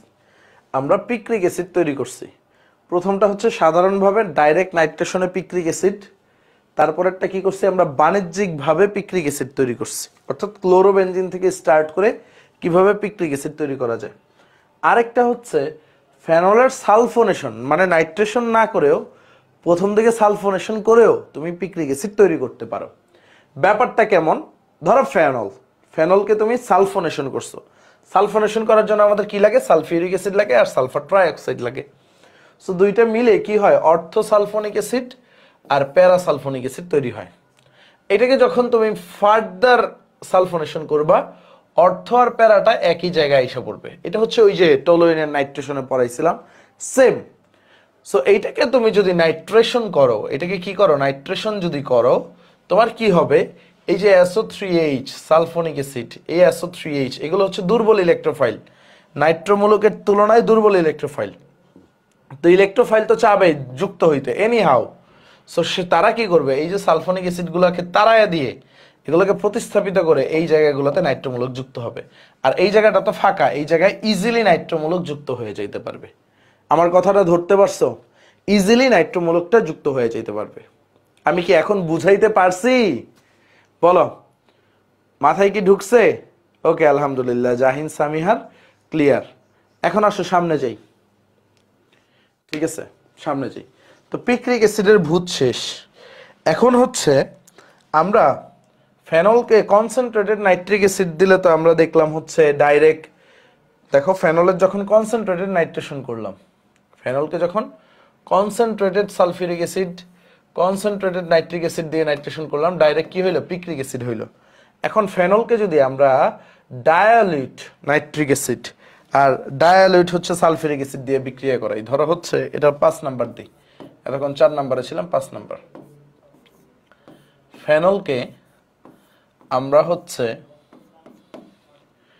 ডায়ালিউট নাইট্রিক অ্যাসিড মানে লঘু আর ডায়ালিউট সালফিউরিক অ্যাসিড দিয়ে বিক্রিয়া করাইলাম,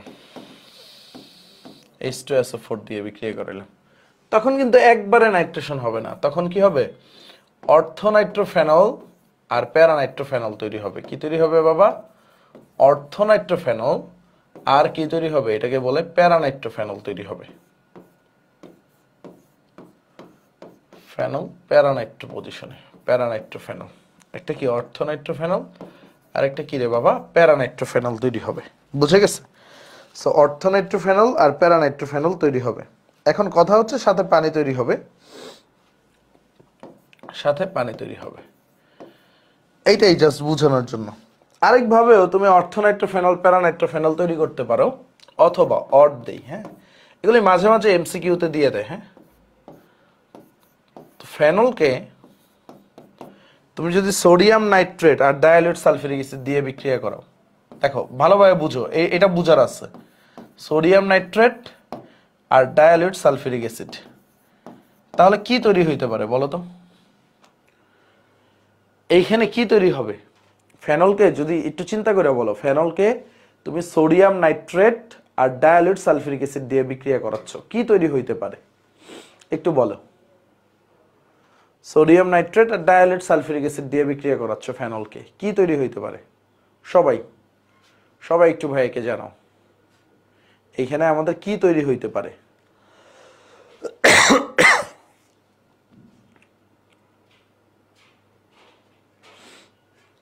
দেখো এইখানে অর্থোনাইট্রোফেনল আর প্যারানাইট্রোফেনল তৈরি হবে, কারণ হচ্ছে এইখানে এই সোডিয়াম নাইট্রেট কি করে, সে নাইট্রিক অ্যাসিড তৈরি করে সালফিউরিক অ্যাসিডের সাথে বিক্রিয়া করে।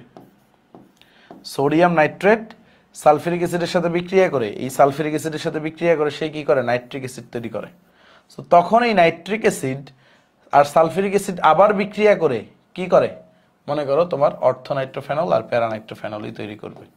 সো অনেকে কনফিউজড হয়ে যায়, মাঝে মাঝে পরীক্ষায় আসে, মানে এগুলো কি তৈরি হবে, সোডিয়াম নাইট্রেটের সাথে সালফিউরিক অ্যাসিড, তো তখনও কিন্তু একই জিনিস, অর্থোনাইট্রোফেনল প্যারানাইট্রোফেনল তৈরি হবে। সো এইখানে কিন্তু ঘাবড়ানোর কোনো কারণ নাই। ঘাবড়ানোর কোনো কারণ আছে? কোনো কারণ নাই ঘাবড়ানোর। তা আবারও বলতেছি, ধরো ফেনল তুমি হচ্ছে সোডিয়াম নাইট্রেট আর ডাইলিউট সালফিউরিক অ্যাসিডের সাথে বিক্রিয়া করাচ্ছ, তো সোডিয়াম নাইট্রেট ডাইলিউট সালফিউরিক অ্যাসিডের সাথে বিক্রিয়া করে কি করবে, দেখো সোডিয়াম নাইট্রেট আর সালফিউরিক অ্যাসিড এরা পরস্পরের সাথে বিক্রিয়া করে তোমার কি করবে, নাইট্রিক অ্যাসিড তৈরি করবে, HNO3। তো বিক্রিয়া পাত্রে তো আরো সালফিউরিক অ্যাসিড আছে, এই নাইট্রিক অ্যাসিড কি করবে, সালফিউরিক অ্যাসিডের সাথে বিক্রিয়া করে আবার কি করবে, নাইট্রেশনটা ঘটাবে। বুঝতে পারছো? বুঝতে পারছো? সো অর্থোনাইট্রোফেনল প্যারানাইট্রোফেনল দুইটাই তৈরি করবে। ওকে, 5 নম্বর বিক্রিয়া শেষ। এখন আসো আমরা ফেনলকে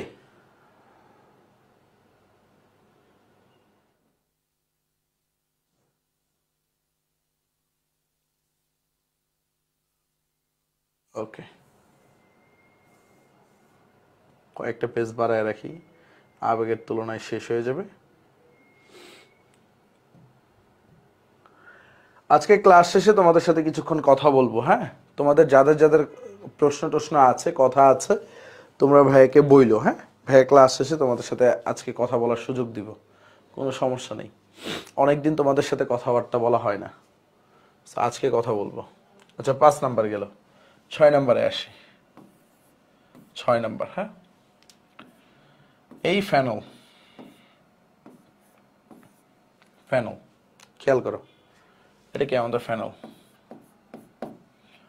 সো এই ফেনলকে আমরা যদি ধরো হচ্ছে NaNO2 সোডিয়াম নাইট্রাস আর HCl এর সাথে বিক্রিয়া করাই, ঠিক আছে? সো তাহলে কি হবে, সোডিয়াম নাইট্রাস আর HCl মিলা যেটা তৈরি করে, একটু বুঝো, sodium nitrous NaNO2 plus HCl মিলে তৈরি করে হচ্ছে নাইট্রাস অ্যাসিড HNO2। মানে এই যে NO2, একটু খেয়াল করো যে ঘটনাটা ঘটে, এই যে এখানে NO2 আর এখানের হাইড্রোজেন, ঠিক আছে, এই দুইটা মিলে কি করে, HNO2 তৈরি করে, ঠিক আছে? কি তৈরি করে এরা দুইজন মিলে, HNO2 তৈরি করে। ওকে, নাইট্রাস অ্যাসিড। বাদ বাকি থাকে কি, সোডিয়াম ক্লোরাইড। হ্যাঁ, সোডিয়াম ক্লোরাইড তো লবণী। সো এই নাইট্রাস অ্যাসিডটা মানে তোমাকে মাঝে মাঝে বইলা দিতে পারে ফেনলের সাথে নাইট্রাস অ্যাসিডের বিক্রিয়ায় কি তৈরি হয়। তো নাইট্রাস অ্যাসিড না ল্যাবে পাওয়া যায় না। এই যে নাইট্রাস অ্যাসিড এইটা ল্যাবে কখনো পাওয়া যায় না, ল্যাবে পাওয়া যায় না, এটা তৈরি করে নিতে হয়, ল্যাবে পাওয়া যায় না। মানে তুমি ল্যাবে গেলে, কেমিস্ট্রি ল্যাবে গেছো কখনো, কেমিস্ট্রি ল্যাবে গিয়ে তুমি একটা বিকারে দেখবে হাইড্রোক্লোরিক অ্যাসিড আছে, কেমিস্ট্রি ল্যাবে গিয়ে তুমি একটা বিকারে দেখবে সালফিউরিক অ্যাসিড আছে, কেমিস্ট্রি ল্যাবে গিয়ে তুমি একটা বিকারে দেখবে ফসফরিক অ্যাসিড আছে। বাট তুমি না কোথাও গিয়ে এই নাইট্রাস অ্যাসিড যেটা আছে HNO2, এটাকে কি বলা হয়, নাইট্রাস অ্যাসিড, নাইট্রাস অ্যাসিড, এটা খুঁজে পাবে না। এই নাইট্রাস অ্যাসিডটা তুমি কখনোই খুঁজে পাবে না। আমি আবারও বলতেছি, তুমি ল্যাবে গিয়ে কখনোই নাইট্রাস অ্যাসিড যেটা আছে সেটা খুঁজে পাবে না। সো এই নাইট্রাস অ্যাসিডটা তোমার কি করতে হবে, এই নাইট্রাস অ্যাসিডটা তোমাকে হচ্ছে বানায় নিতে হবে। কিভাবে বানাবা, এই যে সোডিয়াম নাইট্রাস আর HCl বিক্রিয়ার মাধ্যমে, মানে যে তুমি বিক্রিয়া পাত্রটা নিবা, এখানে সোডিয়াম নাইট্রাস আর HCl বিক্রিয়া করে নাইট্রাস অ্যাসিড বানাবা। বানানোর পরে তখন তুমি ফেনল দিবা। এই কারণে এখানে আমরা ডাইরেক্ট নাইট্রাস অ্যাসিড লিখি না, বুঝতে পারছো? সো প্রথমে তোমাকে নাইট্রাস অ্যাসিড বানায় নিতে হবে। সো নাইট্রাস অ্যাসিড তুমি কিভাবে লিখতে পারো, নাইট্রাস অ্যাসিডকে ভাঙ্গায় তুমি লিখতে পারো NO আর OH, ঠিক আছে? সো এখানে কি থাকে, একটা নাইট্রোসো গ্রুপ থাকে, NO গ্রুপ থাকে। এটাকে কি বলা হয়, NOটাকে বলা হয় নাইট্রোসো গ্রুপ, ঠিক আছে? এটাকে কি বলা হয়, নাইট্রোসো গ্রুপ, নাইট্রোসো। এটাই ইলেকট্রোফাইল হিসেবে কাজ করে। এই নাইট্রোসোটাই কি হিসেবে কাজ করে, ইলেকট্রোফাইল হিসেবে কাজ করে। তাহলে তোমার কি তৈরি হবে বুঝতেই পারতেছো। এখানে ফেনলের ফেনল কি অর্থপ্যারা নির্দেশক না? এই অর্থপ্যারা পজিশনে কে যুক্ত হবে, অবশ্যই তো ইলেকট্রোফাইল যুক্ত হবে। এই যে দেখো ফেনল, তুমি অর্থ নাইট্রোসো ফেনল তৈরি হবে, আর তোমার কি তৈরি হবে, প্যারা নাইট্রোসো ফেনল তৈরি হবে। এটা কিন্তু দরকার, হ্যাঁ, এটা হচ্ছে আমরা লিবারম্যান টেস্টের সময় পড়বো। হ্যাঁ, নাইট্রোসো ফেনল যেটা আছে, প্যারা নাইট্রোসো ফেনলটা লিবারম্যান টেস্টের সময় গিয়ে পড়বো, বুঝা গেছে? সো এটাকে কি বলা হয়, নাইট্রোসো গ্রুপ বলা হয়, বুঝা গেছে? আর ল্যাবে কেন তোমার মনে প্রশ্ন একটা জাগতেই পারে, ভাই এই যে এটা ল্যাবে কেন পাওয়া যায় না, তাই না? প্রশ্ন জাগতে পারে না, ল্যাবে কেন পাওয়া যায় না? প্রশ্ন জাগে কিনা, ইয়েস অর নো বইলো সবাই। ভাই এটা ল্যাবে কেন পাওয়া যায় না? তো এটা পাওয়া যায় না হচ্ছে, বা ল্যাবে কেন রাখে না প্রস্তুত করে, নাইট্রাস অ্যাসিড HNO2 বাতাসের অক্সিজেনের সাথে বিক্রিয়া করে কি করে, নাইট্রিক অ্যাসিড তৈরি করে ফেলে। বুঝে গেছে? নাইট্রাস অ্যাসিড বাতাসের অক্সিজেনের সাথে বিক্রিয়া করে কি তৈরি করে ফেলে, নাইট্রিক অ্যাসিড তৈরি করে ফেলে। তো আমার এই বিক্রিয়ায় দরকার নাইট্রাস অ্যাসিড, এটা যদি নাইট্রিক অ্যাসিডই তৈরি করে ফেলে তাহলে তো আমার দরকার নাই, বুঝো নাই? সো এই কারণে কি করে না, ল্যাবে আগে থেকে বানায় রাখে না, কারণ এটা বাতাসের সংস্পর্শে নষ্ট হয়ে যায়। বুঝে গেছে? একদম সোজা বাংলা কথা, এটা বাতাসের সংস্পর্শে নষ্ট হয়ে যায়। ওকে, মাথায় ঢুকছে সবার? এটা কি হয়ে যায় বাবা, বাতাসের সংস্পর্শে নষ্ট হয়ে যায়। এখন আসো সামনে যাই আমরা। ওকে, ডান সবার? 6 নাম্বার বিক্রিয়া ডান? কারো কোনো কনফিউশন আছে 6 নাম্বার বিক্রিয়ায়? 6 নম্বরে কারো কোনো কনফিউশন আছে? ইয়েস অর নো বইল, নো, আলহামদুলিল্লাহ।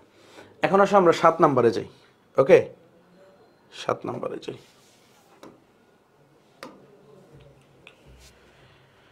বিক্রিয়া নাম্বার 7। ওকে, কত নাম্বার, 7 নম্বরে। এখন দেখো 7 নম্বর বিক্রিয়াটা কি, আমরা ফেনলকে ব্রোমিন দ্রবণের সাপেক্ষে বিক্রিয়া করব। Phenol bromine water in presence of পানি, ঠিক আছে? সো এইখানে কি করে ফেনলটা, ঠিক আছে? ফেনল কি বলতো, কি নির্দেশক ফেনল? সবাই অর্থপ্যারা নির্দেশক না? অ্যারোমেটিকের বিক্রিয়াগুলো অনেক মজা, বুঝতে পারছো? অর্থপ্যারা নির্দেশক জানলেই হয়ে যাবে। তো এখানে কি তৈরি হয়ে যাবে, 2,4,6 ট্রাইব্রোমোফেনল। এটাকে বলা হয় ফেনলের শনাক্তকরণ বিক্রিয়া। কি বলা হয়, ফেনলের শনাক্তকরণ বিক্রিয়াও বলা হয়। ফেনল শনাক্তকরণ করি আমরা, শনাক্তকরণ বিক্রিয়া। ফেনলের কি বিক্রিয়া, শনাক্তকরণ বিক্রিয়া। সো 2,4,6 ট্রাইব্রোমোফেনল এটা কি করে ফেনলের এটার একটা হোয়াইট প্রিসিপিটেট দেয়, হোয়াইট প্রিসিপিটেট মানে সাদা অদক্ষেপ দেয়, ঠিক আছে, বাংলায় কি বলি আমরা সাদা অদক্ষেপ, সাদা অদক্ষেপ দেয়। সো এটা কি করে 2,4,6 ট্রাইব্রোমোফেনলের কি করে বাবা সাদা অদক্ষেপ দেয়, বুঝতে পারছো, কি করে সাদা অদক্ষেপ দেয়। ব্রোমিন কি বর্ণের হয়, লাল বর্ণের হয়।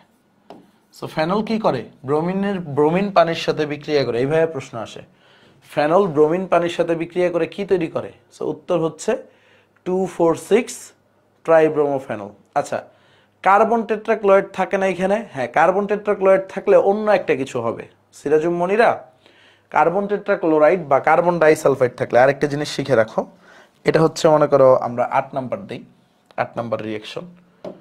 এখানে ধরো নিষ্ক্রিয় দ্রাবক যদি দেয়, ধরো পানি দিল না, ঠিক আছে, মানে নন পোলার দ্রাবক, পানি তো একটা পোলার দ্রাবক, এটা তো আমরা জানি পানি কি পোলার সলভেন্ট, ঠিক আছে, বা পোলার দ্রাবক। আমরা যদি নন পোলার দ্রাবক দিই তখন কি হবে, সিরাজুম মনিরা একটা ভালো প্রশ্ন করছে। সো ধরো এটা দেখবা বইয়ে আছে তোমাদের, ধরো হচ্ছে bromine in presence of carbon disulphide or carbon tetrachloride দেওয়া আছে, নন পোলার দ্রাবকে ব্রোমিন দেওয়া আছে, বুঝতে পারছো, কার্বন ডাইসালফাইড বা কার্বন টেট্রাক্লোরাইড যে কোনো একটা কিছু দেওয়া আছে। তো তখন তোমার কি হবে, নন পোলার সলভেন্টে এটা আর 2,4,6 পজিশনে যাবে না, অর্থব্রোমোফেনল তৈরি হবে আর প্যারাব্রোমোফেনল তৈরি হবে, বুঝা গেছে।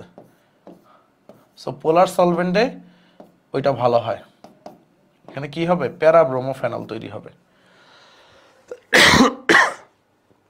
সো যখন আই রিপিট, যখন ফেনলটা ধরো ব্রোমিন দ্রবণের সাথে বিক্রিয়া করাচ্ছ, কার্বন ডাইসালফাইড অর কার্বন টেট্রাক্লোরাইডের সাথে বিক্রিয়া করাচ্ছ, তখন কি হবে অর্থব্রোমোফেনল আর প্যারাব্রোমোফেনল তৈরি হবে।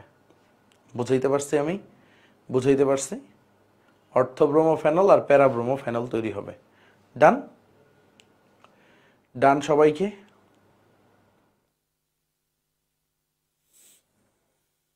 ওকে আসেন একটু সামনে যাই আমরা। এখন আমরা খুবই ইম্পর্ট্যান্ট একটা বিক্রিয়া পড়ব, ঠিক আছে, 9 নাম্বার। আসেন, আহা বারবার একই ভুল করি। ওকে খেয়াল করো 9 নাম্বারটা, এই বিক্রিয়াটার নাম হচ্ছে রাইমান টাইমেন বিক্রিয়া, ঠিক আছে, বা রাইমার টাইমেন বিক্রিয়া। মানে এইটা এত গুরুত্বপূর্ণ, এত গুরুত্বপূর্ণ, ঠিক আছে, এই বিক্রিয়ার গুরুত্ব বুঝায় শেষ করা যাবে না। হ্যাঁ, সো এটা কি দেখো, ফেনল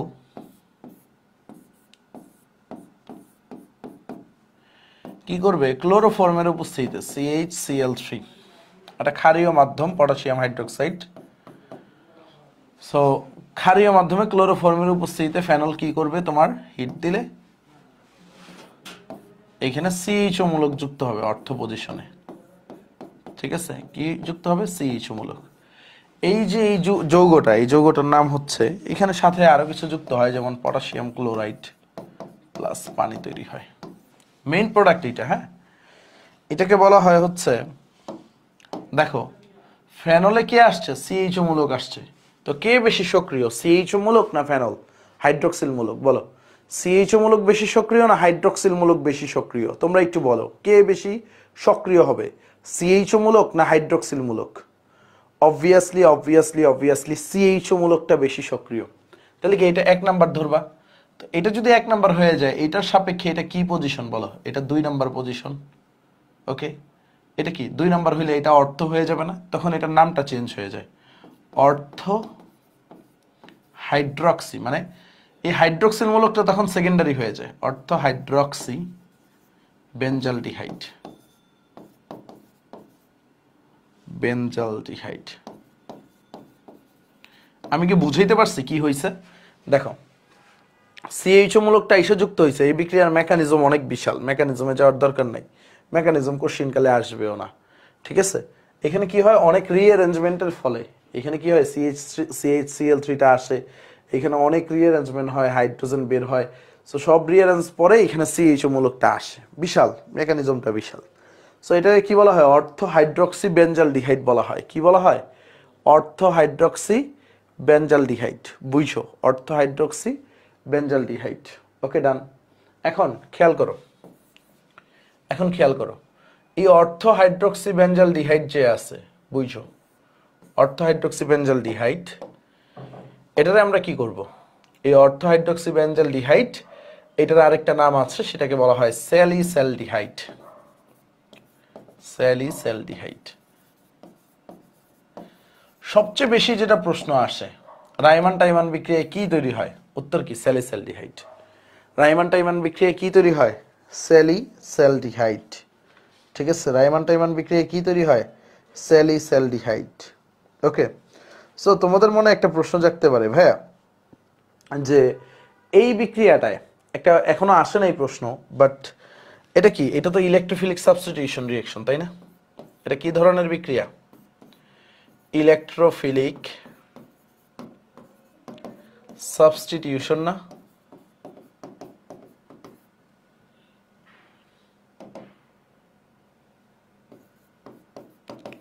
সাবস্টিটিউশন, হ্যাঁ। এখন কথা হচ্ছে এই বিক্রিয়ায় ইলেকট্রোফাইল কে, এই প্রশ্নটা আসতে পারে, এই বিক্রিয়াটায় ইলেকট্রোফাইল কে। তোমাদের কাছে একটা প্রশ্ন আসতে পারে যে এই বিক্রিয়াটায় ইলেকট্রোফাইল কে।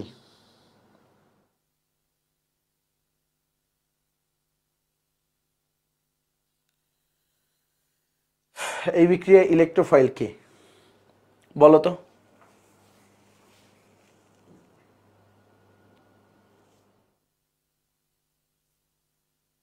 না না না, ওইভাবে পদক্ষেপ পড়ে না, বুঝতে পারছো? জাহিন সামিহা পড়বে, বাট অনেক স্লোলি স্লোলি স্লোলি ফার্দার তোমাকে আবার হচ্ছে হ্যালোজেনেশন করাইতে হবে, হ্যালোজেনেশন করাইতে করাইতে করাইতে করাইতে এক পর্যায়ে গিয়ে পড়তে পারে। এই বিক্রিয়ার ইলেকট্রোফাইল কে, ইলেকট্রোফাইলের নামটা যদি কেউ বলতে পারো এখন, তার জন্য একটা জার্সি, ক্যাটালিস্টের জার্সি। অনেকে পরীক্ষা দিয়ে পারো নাই, কেউ যদি ইলেকট্রোফাইলটার নাম বলতে পারো তার জন্য ক্যাটালিস্টের জার্সি, বা কেউ যদি জার্সির জন্য এলিজিবল হও তার জন্য গিফট আছে, 500 টাকা গিফট, মানে জার্সির প্রায় সমমূল্যের গিফট। জার্সিগুলো কিন্তু প্রিমিয়াম কোয়ালিটি, বুঝতে পারছো? আমার এক একটা জার্সি বানাইতে প্রায় 450 টাকার মতো খরচ হয়েছে, 400 টাকার উপরে ট্রান্সপোর্ট কস্ট সহ। সো একটু বলো, এই বিক্রিয়ায় ইলেকট্রোফাইল কে? সবাই, আমি ফেসবুকেও দেখতেছি, ওয়েবেও দেখতেছি। সুমন উত্তর দিল একটা,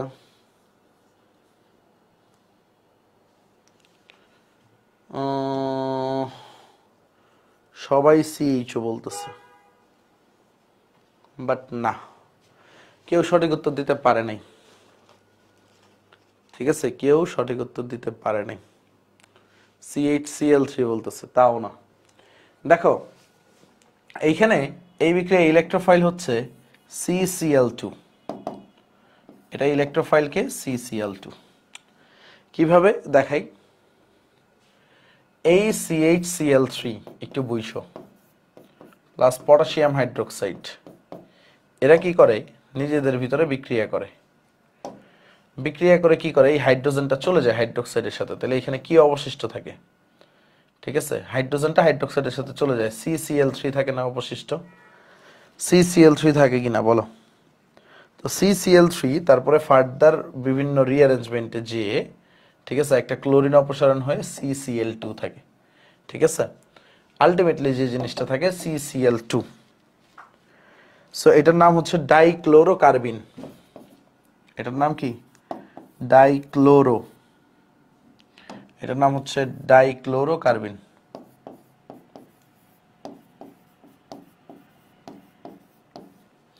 এটার নামটা কি, ডাইক্লোরোকার্বিন। মাথায় রাখো, এটার নামটা কি, ডাইক্লোরোকার্বিন।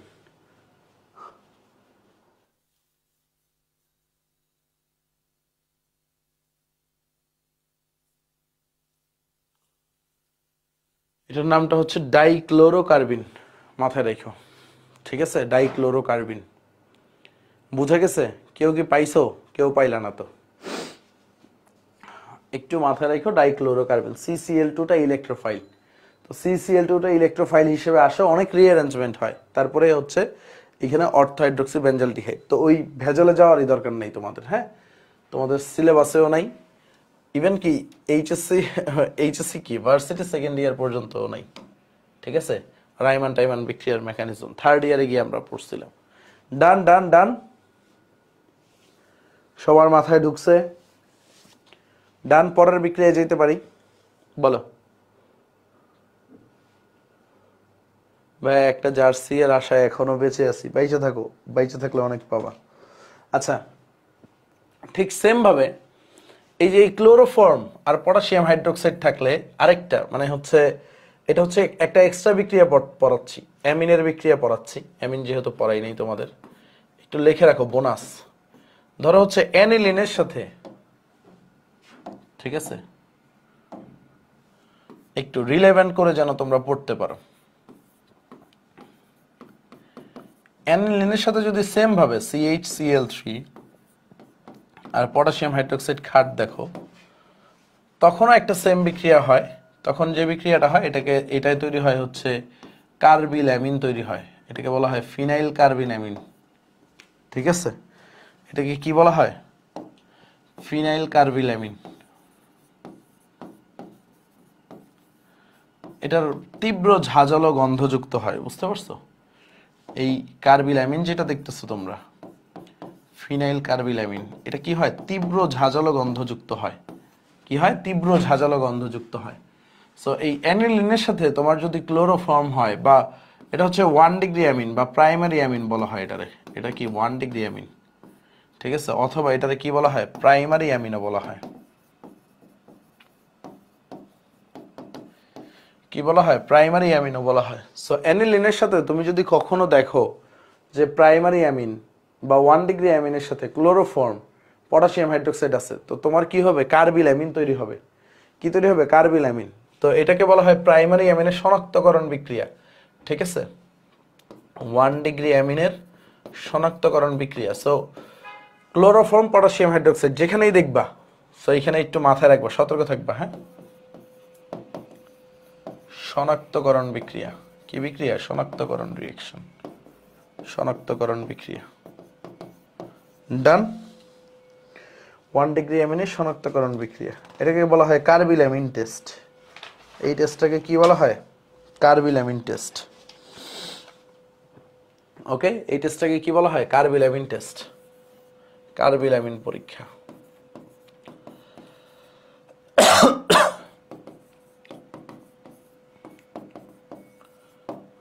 বা 1 ডিগ্রি অ্যামিনের টেস্ট অনেক বেশি আসে, অনেক বেশি আসে পরীক্ষা এটা। সো আমাদের কয়টা গেল? 9টা, 10 নাম্বার আসেন। কঠিন লাগতেছে ফেনলের রিঅ্যাকশন গুলা? বলেন তো। আগেরটাই শুধু মাথায় রাখবা, অর্থো হাইড্রোক্সি বেঞ্জালডিহাইড, মানে ফেনলের সাথে ক্লোরোফর্ম আর পটাশিয়াম হাইড্রোক্সাইড থাকলে জাস্ট কি হবে? একটা CHO মূলক আসবে, আর কিছুই না। জাস্ট কি আসবে রে বাবা? একটা CHO মূলক আসবে। এত কিছু তোমার জানাই লাগবে না। সহজ কথা কি, ফেনলের সাথে কি আছে? ক্লোরোফর্ম আছে, পটাশিয়াম হাইড্রোক্সাইড আছে, আর এটা কি আসবে? CHO মূলক আসবে। আর কিচ্ছু লাগবে? জীবনে আর কিছু লাগে বাবা? জীবনে আর কিচ্ছু লাগবে না। এখন আসেন সামনে যাই। সামনে কি দেখব আমরা? 10 নম্বর রিঅ্যাকশন, এটাকে বলা হয় কোব বিক্রিয়া, ঠিক আছে? কোব বিক্রিয়া, বিজ্ঞানীর নামে, এগুলো নামধারী বিক্রিয়া পড়াচ্ছি, হ্যাঁ? আবার ভাইবো না এটা কোবা কবির বিক্রিয়া। এটা কিন্তু কোবা কবির বিক্রিয়া না রে বাবা, এটা হচ্ছে বিজ্ঞানিক কোবের বিক্রিয়া, ঠিক আছে? কোবের বানানটা লিখি KOLB, কোব, কোবস রিঅ্যাকশন, ঠিক আছে? কোবস রিঅ্যাকশন। সবাই রেডি তো? সো এইটার প্রথম যে স্টেপগুলা একেবারে সহজ। ধরো হচ্ছে তোমাদের আমি পড়ায় আসছি শুরুতে, দেখো কিভাবে পড়াইছি। এই ধরো ফেনল আঁকলাম বাবা, কি নিলাম? ফেনল। ফেনলকে তুমি সোডিয়াম হাইড্রোক্সাইডের সাথে বিক্রিয়া করাইলে, কিসের সাথে? Sodium hydroxide. তাহলে তোমার কি তৈরি হবে বলো তো? অবশ্যই সোডিয়াম ফিনক্সাইড তৈরি হবে, ONA। শুরুতে পড়ছি আমরা এটা। কি তৈরি হবে? সোডিয়াম ফিনক্সাইড। এটাই কারো কোনো কনফিউশন আছে? এই যে ফেনলকে সোডিয়াম হাইড্রোক্সাইডের সাথে বিক্রিয়া করাইলে তোমার কি হবে, কারণ ফেনল কি করবে, এই যে এই হাইড্রোজেনটা ত্যাগ করার চেষ্টা করবে, কারণ সে অম্লধর্মী। এই হাইড্রোক্সাইডের সাথে সে কি করবে, পানি তৈরি করবে, তখন ও এন এ অংশটা থেকে যাবে সোডিয়াম ফিনক্সাইড। এখন আসবে আসল খেলাটা। সোডিয়াম ফিনক্সাইডে তুমি যখন কার্বন ডাইঅক্সাইড দিবা, মুখস্থ রাখতে হবে সব, 4 থেকে 7 এটিএম চাপ দিবা, তারপরে তুমি 130 ডিগ্রি সেলসিয়াস হিট দিবা। দেখো, তুমি তোমার প্রেমিকাকে ভুলে যেতে পারো, এই 3টা জিনিস ভোলা যাবে না। আবারও বলতেছি, কার্বন ডাইঅক্সাইড 4 থেকে 7 এটিএম 130 ডিগ্রি সেলসিয়াস তাপমাত্রা। আই রিপিট, কার্বন ডাইঅক্সাইড 4 থেকে 7 এটিএম 130 ডিগ্রি সেলসিয়াস তাপমাত্রা। এখানে কি তৈরি হবে, স্যালিসাইলিক অ্যাসিড তৈরি হবে। ঠিক আছে, কি তৈরি হবে, স্যালিসাইলিক অ্যাসিড। এই হচ্ছে ফেনল, হচ্ছে COOH। ভাই কিভাবে কি হইলো কিছুই বুঝলাম না, তাই না? বা এখানে সোডিয়াম স্যালিসাইলেট তৈরি হইতে পারে, কিভাবে কি হইলো কিছুই বুঝলাম না। ঠিক আছে, কিভাবে কি হইলো ভাই কিছুই বুঝলাম না। আসেন বুঝাই, একটু দেখেন কি ঘটনাটা ঘটছে, কি ঘটনাটা ঘটছে এইখানে। আপনার ঘটনাটা একদম সিম্পল,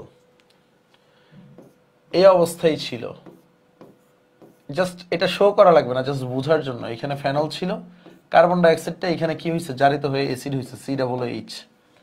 এখন বলেন, এই যে কার্বক্সিলিক অ্যাসিড মূলক, বুঝছো, এই কার্বক্সিলিক অ্যাসিডটা বেশি শক্তিশালী না এই হাইড্রোক্সিল মূলকটা শক্তিশালী অ্যাসিড? কে শক্তিশালী অ্যাসিড, COOHটা শক্তিশালী অ্যাসিড না OH মূলকটা? তোমরাই বলো, কে শক্তিশালী অ্যাসিড?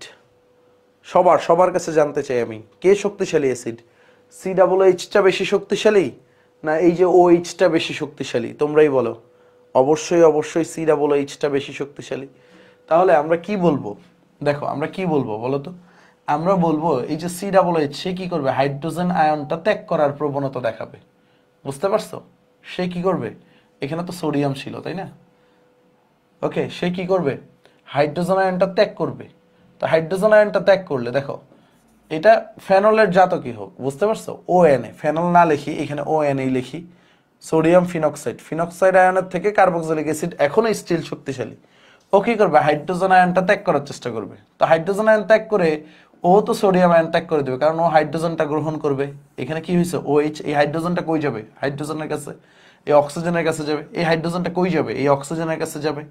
এই সোডিয়ামটা এখানে আসছে, জাস্ট ইন্টারচেঞ্জ হয়েছে। ব্যাপারটা বুঝতে পারছো? আমি আবারও বলতেছি কি ঘটনাটা ঘটছে। দেখো, ঘটনা কিন্তু কঠিন না, ঘটনা কঠিন না। আই রিপিট, আবার দেখাচ্ছি। এইখানে যৌগটা ছিল, অন্য কালে দিয়ে দেখাই। এইখানে যৌগটা ছিল ONA, বুঝছো, এটা কি ছিল, ONA। এখানে কার্বন ডাইঅক্সাইড কি হয়েছে, যেহেতু অর্থপ্যারা নির্দেশক জারিত হয়ে COOH তৈরি করছে। এখন ভাই হাইড্রোজেন আর সোডিয়াম কেন ইন্টারচেঞ্জ হইলো, তোমার প্রশ্ন জাগতে পারে এইটা, হাইড্রোজেন আর সোডিয়াম কেন ইন্টারচেঞ্জ হইলো? দেখো, এটার উত্তর একেবারে সহজ। এই হাইড্রোজেন আর এই সোডিয়াম দুইটা দেখো, এই হাইড্রোজেনের তুলনায় এই যে কার্বন COOH, এটা কি বেশি শক্তিশালী অ্যাসিড এই ON এর তুলনায়। তো ও কি করবে, হাইড্রোজেন ত্যাগ করার প্রবণতাটা ওর বেশি থাকবে। ওর কি হবে, হাইড্রোজেন ত্যাগ করার যে প্রবণতাটা এটা কি থাকবে, বেশি থাকবে। সো ও কি করবে, হাইড্রোজেন ত্যাগ করে দিবে, যেহেতু ও শক্তিশালী অ্যাসিড। আই রিপিট, ও শক্তিশালী অ্যাসিড, তাই ও কি করবে, এই হাইড্রোজেনটাকে ত্যাগ করে দিবে। সো ত্যাগ করলে এই হাইড্রোজেনটা এই অক্সিজেনের কাছে যাবে, OH, আর সোডিয়ামটা এখানে আসবে। তো OH আর COONA। এখন এটাকে তুমি যদি হচ্ছে হাইড্রোলাইসিস করো বা অ্যাসিডিক মিডিয়ামে, ঠিক আছে, হাইড্রোলাইসিস করলে তুমি কি পাবা, এই যে এইখানে হাইড্রোজেনটা যাবে আর সোডিয়াম হাইড্রোক্সাইড আকারে বের হয়ে যাবে। দেখো এখানে কি তৈরি হবে, ফেনল তো ফেনলের জায়গায় আছে, OHটা এখানে কি হবে দেখো তো, COOH, কারণ এই যে পানির H+ আর OH-। সোডিয়াম আয়নটা কি করবে, এই সোডিয়াম আয়নটা হাইড্রোক্সাইডের সাথে সোডিয়াম হাইড্রোক্সাইড তৈরি করবে না, সোডিয়াম হাইড্রোক্সাইড তৈরি করবে না, বুঝা গেছে? সো এই যে যৌগটা দিলাম, এই যৌগটাকে কি বলা হয়, এই যৌগটাকে বলা হয় হচ্ছে তোমার হচ্ছে স্যালিসাইলিক অ্যাসিড বা অর্থ হাইড্রক্সি বেনজোইক অ্যাসিড। এই যৌগটারে কি বলবা তুমি, এই যৌগটা অর্থ হাইড্রক্সি বেনজোইক অ্যাসিড। কারণ সি ডাবল এইচ রে তো তোমার 1 নাম্বার দিতেই হবে, সি ডাবল এইচ রে 1 নাম্বার দিতে হবে না, এটা তো 1 নাম্বার, তাহলে এটা কি হয়ে যাবে, অর্থ পজিশন 2 নাম্বার হয়ে যাবে। সো এটারে কি বলবো আমরা, এটারে বলবো হচ্ছে অর্থ হাইড্রক্সি। এটারে কি বলবো বাবা, অর্থ হাইড্রক্সি, অর্থ hydroxy benzoic acid, benzoic acid. বা এটার আরেকটা নাম কি, এটার আরেকটা নাম হচ্ছে স্যালিসাইলিক অ্যাসিড।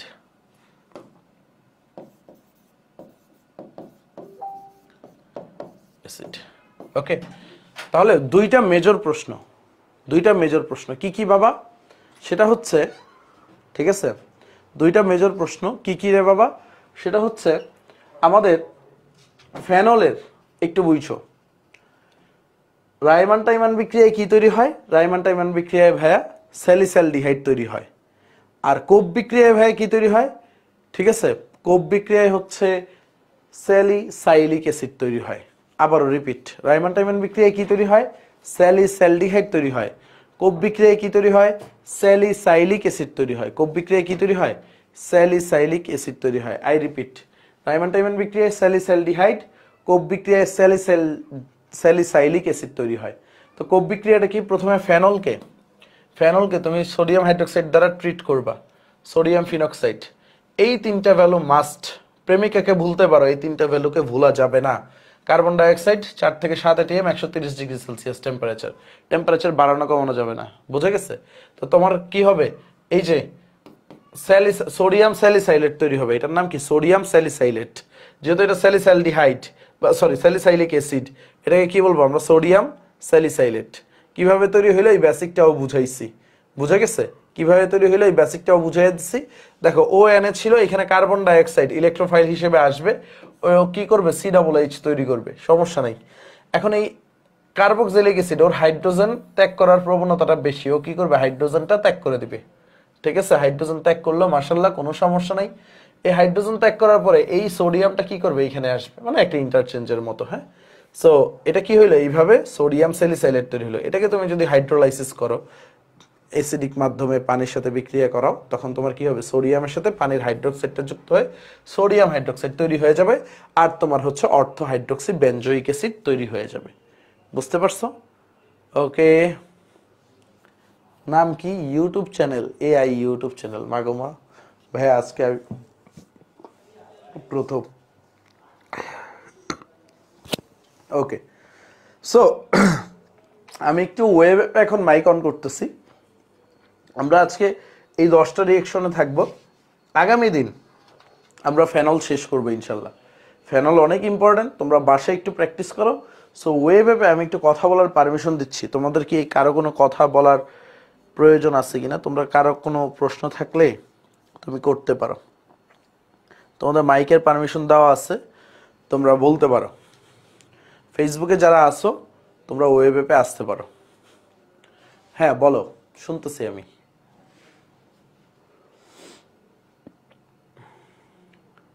হ্যাঁ বলো মুরসালিন, বলো।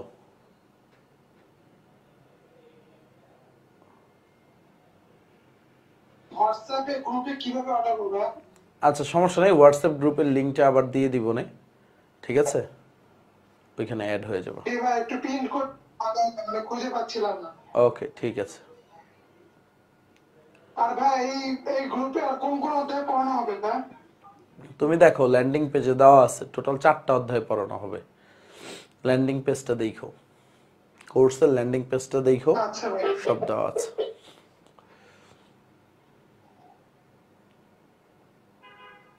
তারপরে যে বলো ইউটিউব চ্যানেল, তুমি বলো তোমার নাম কি ভাইয়া? ভাই আমার নাম আব্দুল্লাহ জামিল। হ্যাঁ তোমার নিজের নামে ঢুকবা এরপর থেকে, বুঝছো? ভাই আমি তো এই ফার্স্ট টাইম ঢুকলাম, আমি তো আমার বাসা গ্রামে, তো আমি এখানে বুঝতাম না। এই প্রথম কলেজে গিয়ে আপনার কথা শুনলাম, তারপরে বুঝছি, আজকে ফার্স্ট টাইম ঢুকলাম। ওকে সমস্যা নেই। ক্লাস করছো কোনো? হ্যাঁ আমি হচ্ছে ক্লাস করছি, আজকে বিকালে একটা করছি আপনার রেকর্ডিং ক্লাস। হ্যাঁ, শুরু আমার থেকে বাসা গ্রামে তো আমরা জানতামই নাই খালি যেগুলো বুঝতে হয়। পারছি।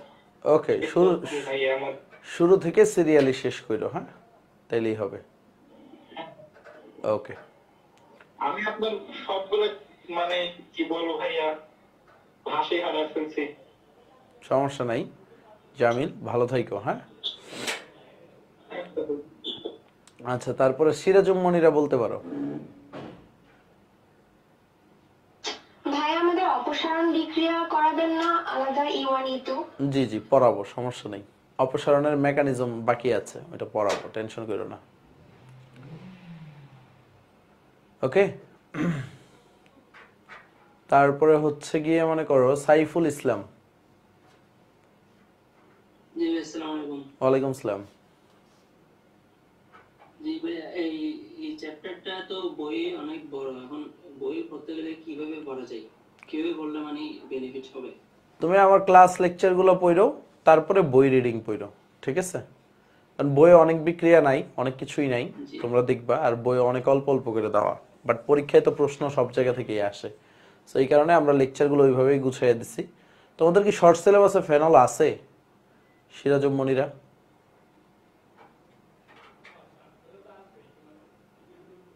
ভাইয়া ফেনল অ্যারোমেটিক যৌগের বিভিন্ন রিঅ্যাকশন গুলো তো আছে, হচ্ছে অ্যারোমেটিক যৌগের বিভিন্ন প্রতিস্থাপন সংযোজন এগুলো তো আছে। বাট আমরা ফুল সিলেবাসই পড়তেছি, সো এইখানে টেনশন করার কোনো কারণ নাই, ঠিক আছে? ওই অনেক গোছানো ওয়েতেই আমরা পড়তেছি, বুঝতে পারছো? সো ধাপে ধাপে আগাচ্ছি তো। সো তুমি হচ্ছে সবগুলা লেকচার করে তারপর যদি প্রশ্ন ব্যাংক সলভ করো, তুমি আর আটকাবা না, আই থিঙ্ক সো। ওকে সাইফুল? জি ভাইয়া।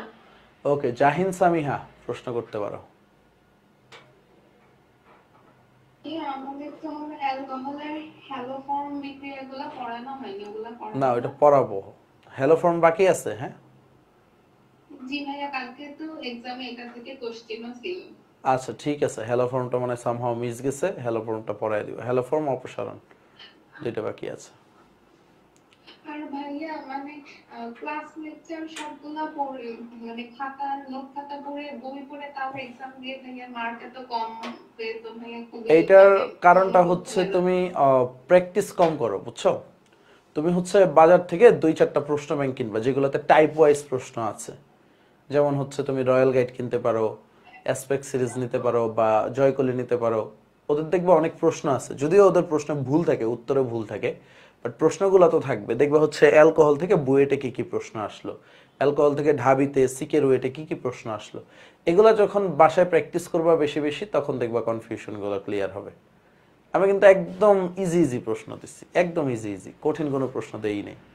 তারপরেও তোমাদের এত পোর মার্ক, কারণ তোমরা প্র্যাকটিস করো নাই, কম প্র্যাকটিস করছো। তোমরা যদি একটু বেশি প্র্যাকটিস করতে, তাইলে কিন্তু হচ্ছে মানে আরেকটু মার্ক বেশি পাইতা। আমি চিন্তা করছিলাম টপ 10-এ যারা থাকবে বা টপ 20-তে যারা থাকবে তারা সবাই 20-এর উপরে পাবে, বাট হইল না। আরো প্র্যাকটিস করতে হবে জৈব যৌগ। তোমাদের দরকার হইলে তোমাদের একটা ওই এক্সাম সিস্টেম চালু করি, যে টপিক ওয়াইজ এক্সাম টানা, মানে রিভাইজের জন্য তোমরা কখন ফ্রি আসো টপিক ওয়াইজ এক্সাম চালু করে দেই, আমার টিম বানায় দিবে। তাহলে হচ্ছে ওই টপিক থেকে তোমাদের কি কি পড়া লাগবে, ধরো অ্যালকোহল আর ফেনলের উপর একটা এক্সাম দিবা, অ্যালকোহল ফেনলের কি কি পড়া লাগবে সব ওই এক্সামে এসে পড়বে। 30টা-40টা প্রশ্ন দিয়ে দিব, তাইলে হয়তো বা তোমাদের আরেকটু ক্লিয়ার হইতে পারে, মানে আরেকটু ভালো মার্ক পাবা তোমরা। ওকে জি ভাইয়া, এটা করলে ভালো হয়। একসাথে অনেক পড়তে গেলে মানে গুলিয়ে যাচ্ছে, একটু যদি শর্ট করে করে পড়ে এক্সাম দিতাম তাহলে হয়তো মাথায় বিষয়টা থাকতো। ওকে, যদিও শর্ট করে পড়লে ভালো, বাট হচ্ছে জৈব যৌগের যে আসল জিনিসটাই হচ্ছে মিক্স আপ করে পরীক্ষা দেওয়া। মিক্স আপ করে যদি পরীক্ষা না দাও, তাহলে যে ঝামেলাটায় পড়বা তোমরা, সেটা হচ্ছে গিয়ে মানে ওই মানে গন্ডির ভিতরে, বক্সের ভিতরে আবদ্ধ হয়ে যাবা। আউট অফ দ্য বক্স যে কিছু চিন্তা করা যায়, এরা চিন্তা করতে পারবে না, মানে একটার সাথে আরেকটা কানেকশন ধরতে পারবে না। বাট তাও তোমাদের কনফিডেন্স বিল্ড আপের জন্য, যেহেতু অনেক সময় আছে আমাদের এখনো, সো আমরা হচ্ছে আগে টপিক ওয়াইজ এক্সামগুলো দিই, তোমাদের কনফিডেন্সগুলো বুস্ট আপ করি। ওকে ওকে, আর কারো কোনো প্রশ্ন আছে? সুমন হাত তুলছিল, বলো। সুমন,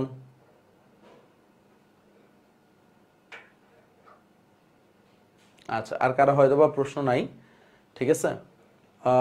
তাহলে তোমাদের একটা দাওয়াত রইলো যে আজকে রাত 10টায় তোমাদের যদি কারো ফ্রি টাইম থাকে, ব্যাচের ক্লাস না থাকে, তোমরা হচ্ছে ক্যাটালিস্ট গ্রুপে তোমরা হচ্ছে এমসিকিউ শোতে জয়েন করতে পারো। কারণ হচ্ছে এইখানে ভাইয়া হচ্ছে গিয়ে মনে করো ইয়াগুলা করব, তোমাদের টাইপ ওয়াইজ যে এমসিকিউ গুলো আছে একটা টপিকে, বুয়েট, ঢাবি, মেডিকেলে যত ধরনের এমসিকিউ আসতে পারে সবগুলা অল্প সময়ে 20 থেকে 25 মিনিটে সলভ করে দিব।